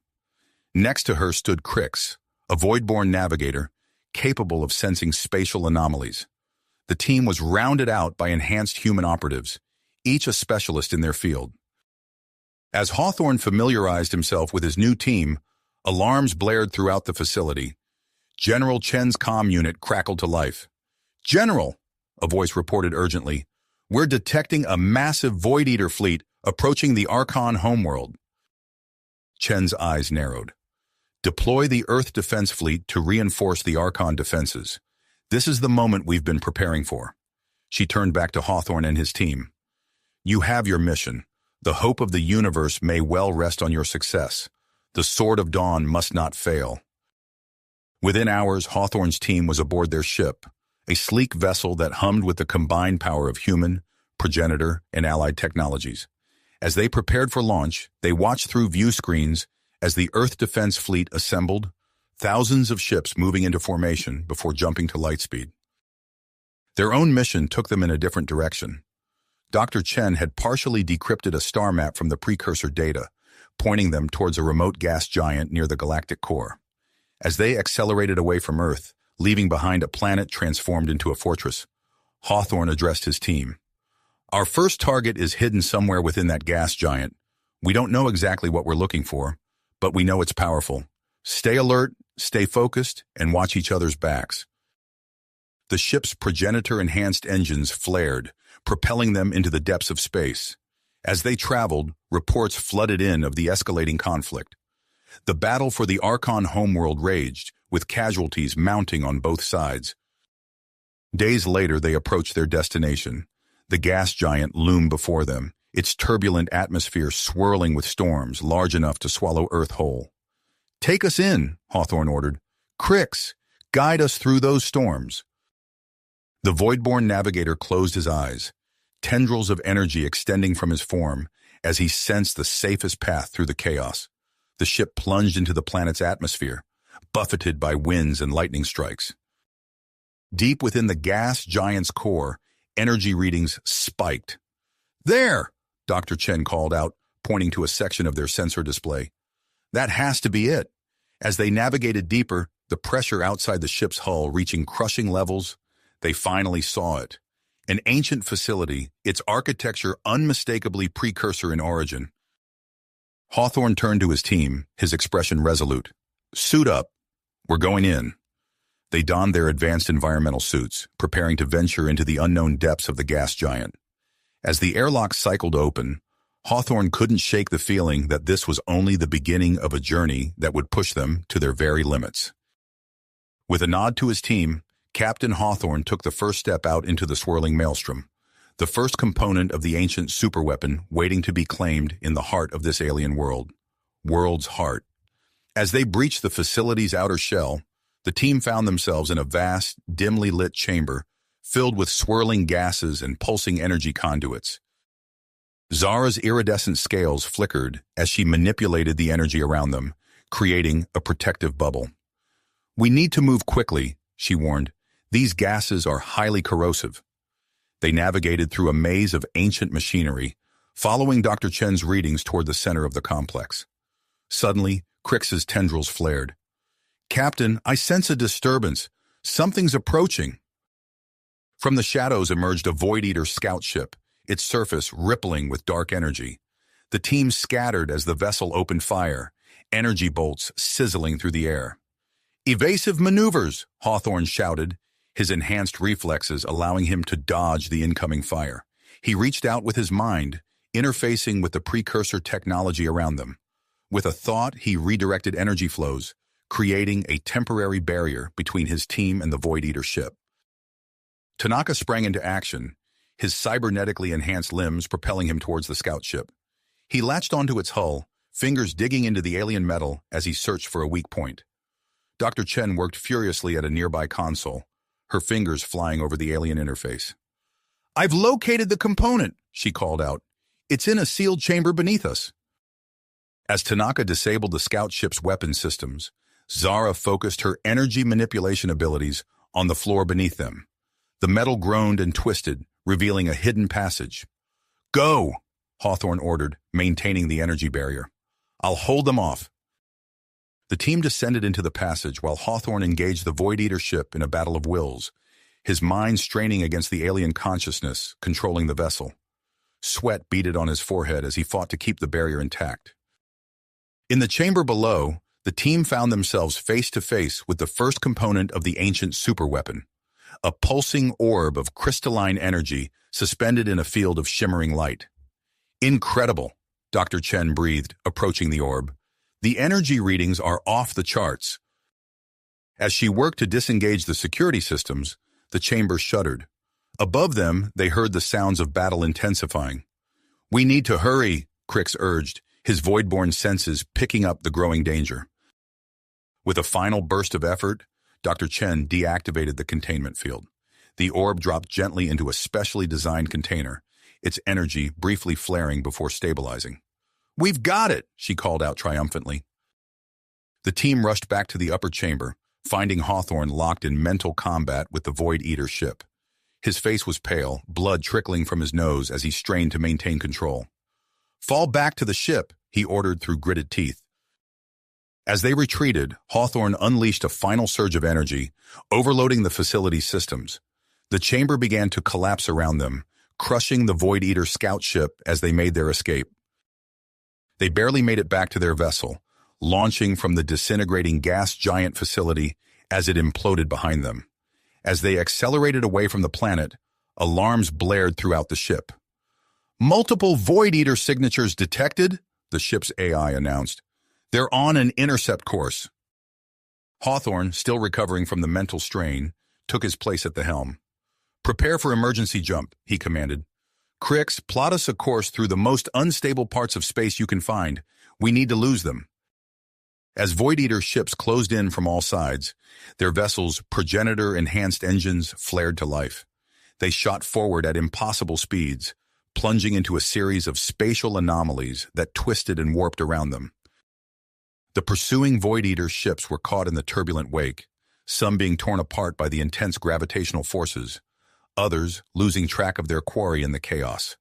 When they finally emerged from the spatial distortions, the team found themselves in a desolate asteroid field on the galaxy's outer rim.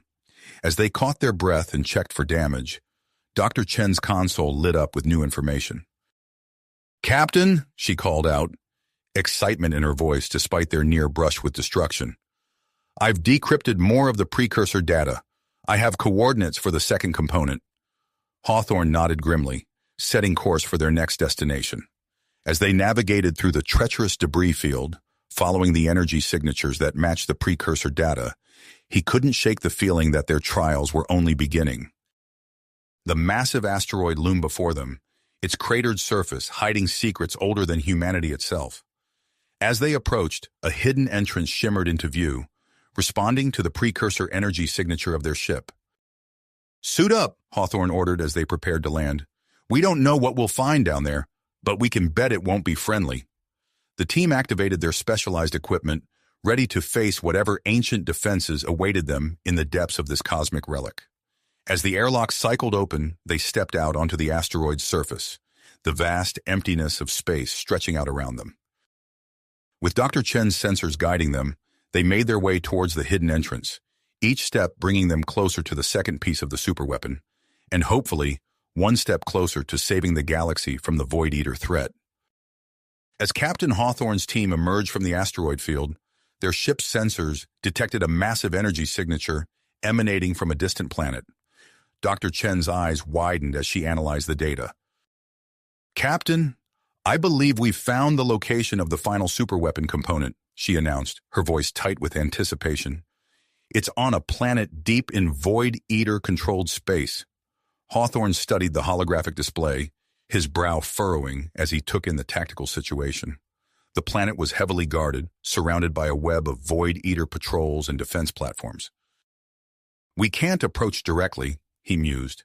"We'd be detected and overwhelmed before we even entered the atmosphere." Zara, the Archon energy manipulator, stepped forward. "Captain, what about the experimental cloaking technology we acquired from the progenitor facility? It might give us the edge we need." Hawthorne nodded, a plan forming in his mind. "Excellent idea, Zara. Crix, plot us a course that takes advantage of any spatial anomalies or debris fields. We need to stay hidden for as long as possible." As they approached the planet, tension mounted on the bridge. The cloaking technology hummed to life, enveloping the ship in a field of energy that bent light and sensor readings around them. "Cloaking field stable," reported Tanaka from his station. we're invisible to their sensors. For now. The ship descended through the planet's toxic atmosphere, corrosive gases swirling around the hull. Through the view screen, they could see the surface below, a barren wasteland dotted with massive void-eater structures. There, Dr. Chen pointed to a towering edifice that pulsed with dark energy. That's where the component is housed. Hawthorne guided the ship to a landing site near the structure, hidden behind a ridge of jagged rocks. As the team prepared to disembark, he addressed them one last time. Remember, we're deep in enemy territory. Stay alert, use your abilities, and watch each other's backs. Let's get that component and get out of here. They exited the ship, the planet's poisonous atmosphere swirling around their protective suits. As they approached the Void Eater facility, they encountered their first obstacle, a swarm of patrolling drones. Zara raised her hands, manipulating the energy around them to create a distortion field. The drones passed by, their sensors unable to penetrate the camouflage. At the facility's entrance, they faced a complex security system. Crix extended his tendrils, sensing the energy flows within the mechanism. With subtle manipulations, he bypassed the locks, granting them access. Inside, the team moved swiftly through twisting corridors, avoiding patrols and disabling security measures. The air was thick with an oppressive energy that seemed to resist their every move. As they neared the central chamber, alarms suddenly blared throughout the facility. "Our presence has been detected," Tanaka warned, his cybernetic enhancements scanning for approaching threats. "Double time," Hawthorne ordered. "We need to reach that component before they overwhelm us." They burst into the central chamber, a vast space dominated by a pulsing Void Eater control matrix. At its core, they saw it, the final component of the superweapon, integrated into the alien technology. "Cover me," Hawthorne commanded as he approached the matrix. "I'll interface with the system and extract the component." As Hawthorne began the delicate process of separating the component from the Void Eater technology, the first wave of defenders arrived. Zara created energy barriers to deflect their attacks, while Tanaka and Crix engaged them in close combat. Dr. Chen worked feverishly at a nearby console, attempting to slow the facility's response. "Hurry, Captain! I can't hold them off much longer." Sweat beaded on Hawthorne's forehead as he wrestled with the alien systems. The component was deeply integrated, and extracting it threatened to trigger a cascade failure throughout the entire facility. "Almost there," he muttered, his enhanced mind racing through possibilities. A massive explosion rocked the chamber as a new wave of Void Eater forces breached their defenses. Tanaka was thrown back, his cybernetic arms sparking from damage. "Captain, we're out of time," Zara shouted, her energy barriers flickering under the assault. With a final desperate push, Hawthorne wrenched the component free. The Void Eater systems around them began to fail, plunging the chamber into darkness, punctuated by bursts of wild energy. "Run!" Hawthorne yelled, clutching the component to his chest. The team fought their way back through the facility, now in chaos as systems failed and structures began to collapse. They emerged onto the planet's surface, sprinting for their ship as Void Eater reinforcements converged on their position. As they reached the ship, Crix's tendrils suddenly flared. "Captain, incoming!" A swarm of Void Eater vessels appeared in the sky, descending rapidly towards their position. "Everyone in now!" Hawthorne ordered, racing for the cockpit. The ship's engines roared to life as the team strapped in. Hawthorne's hands flew over the controls, guiding the vessel into a steep ascent. Energy beams from the pursuing Void Eater ships seared past them, narrowly missing their hull. "Tanaka, weapons online. Give us some covering fire." The ship shuddered as Tanaka returned fire, his precise shots taking out several pursuers. But more kept coming, their dark forms filling the viewport as the ship broke through the atmosphere into space. "Prepare for emergency jump," Hawthorne called out, pushing the engines to their limit. "Crix, I need the fastest route back to Earth." As Crix calculated the jump coordinates, the ship rocked with impacts. Warning lights flashed across the control panel. "Hull breach in Section 3, Dr. Chen reported. Sealing now." With a final burst of speed, their ship cleared the planet's gravity well. The stars around them stretched into lines as they made the jump to faster-than-light travel, leaving the swarm of Void Eater vessels behind. As the adrenaline of their escape began to fade, the team gathered around the secured component. Its otherworldly energy pulsed in sync with the ship's engines, a tangible reminder of the power they now possessed. "We did it," Dr. Chen breathed, her eyes fixed on the artifact. "We have all three components." Hawthorne nodded grimly. "And now we race back to Earth. The final battle awaits." The ship hurtled through space, carrying with it the hopes of humanity and their allies. As they approached the Sol system, they knew the fate of the stars would soon be decided. You have reached the end of the story. If you enjoyed this story and want to support us, please leave a like and subscribe to our channel. And for every comment that says 88, I will heart every single one of them. Thank you for your time.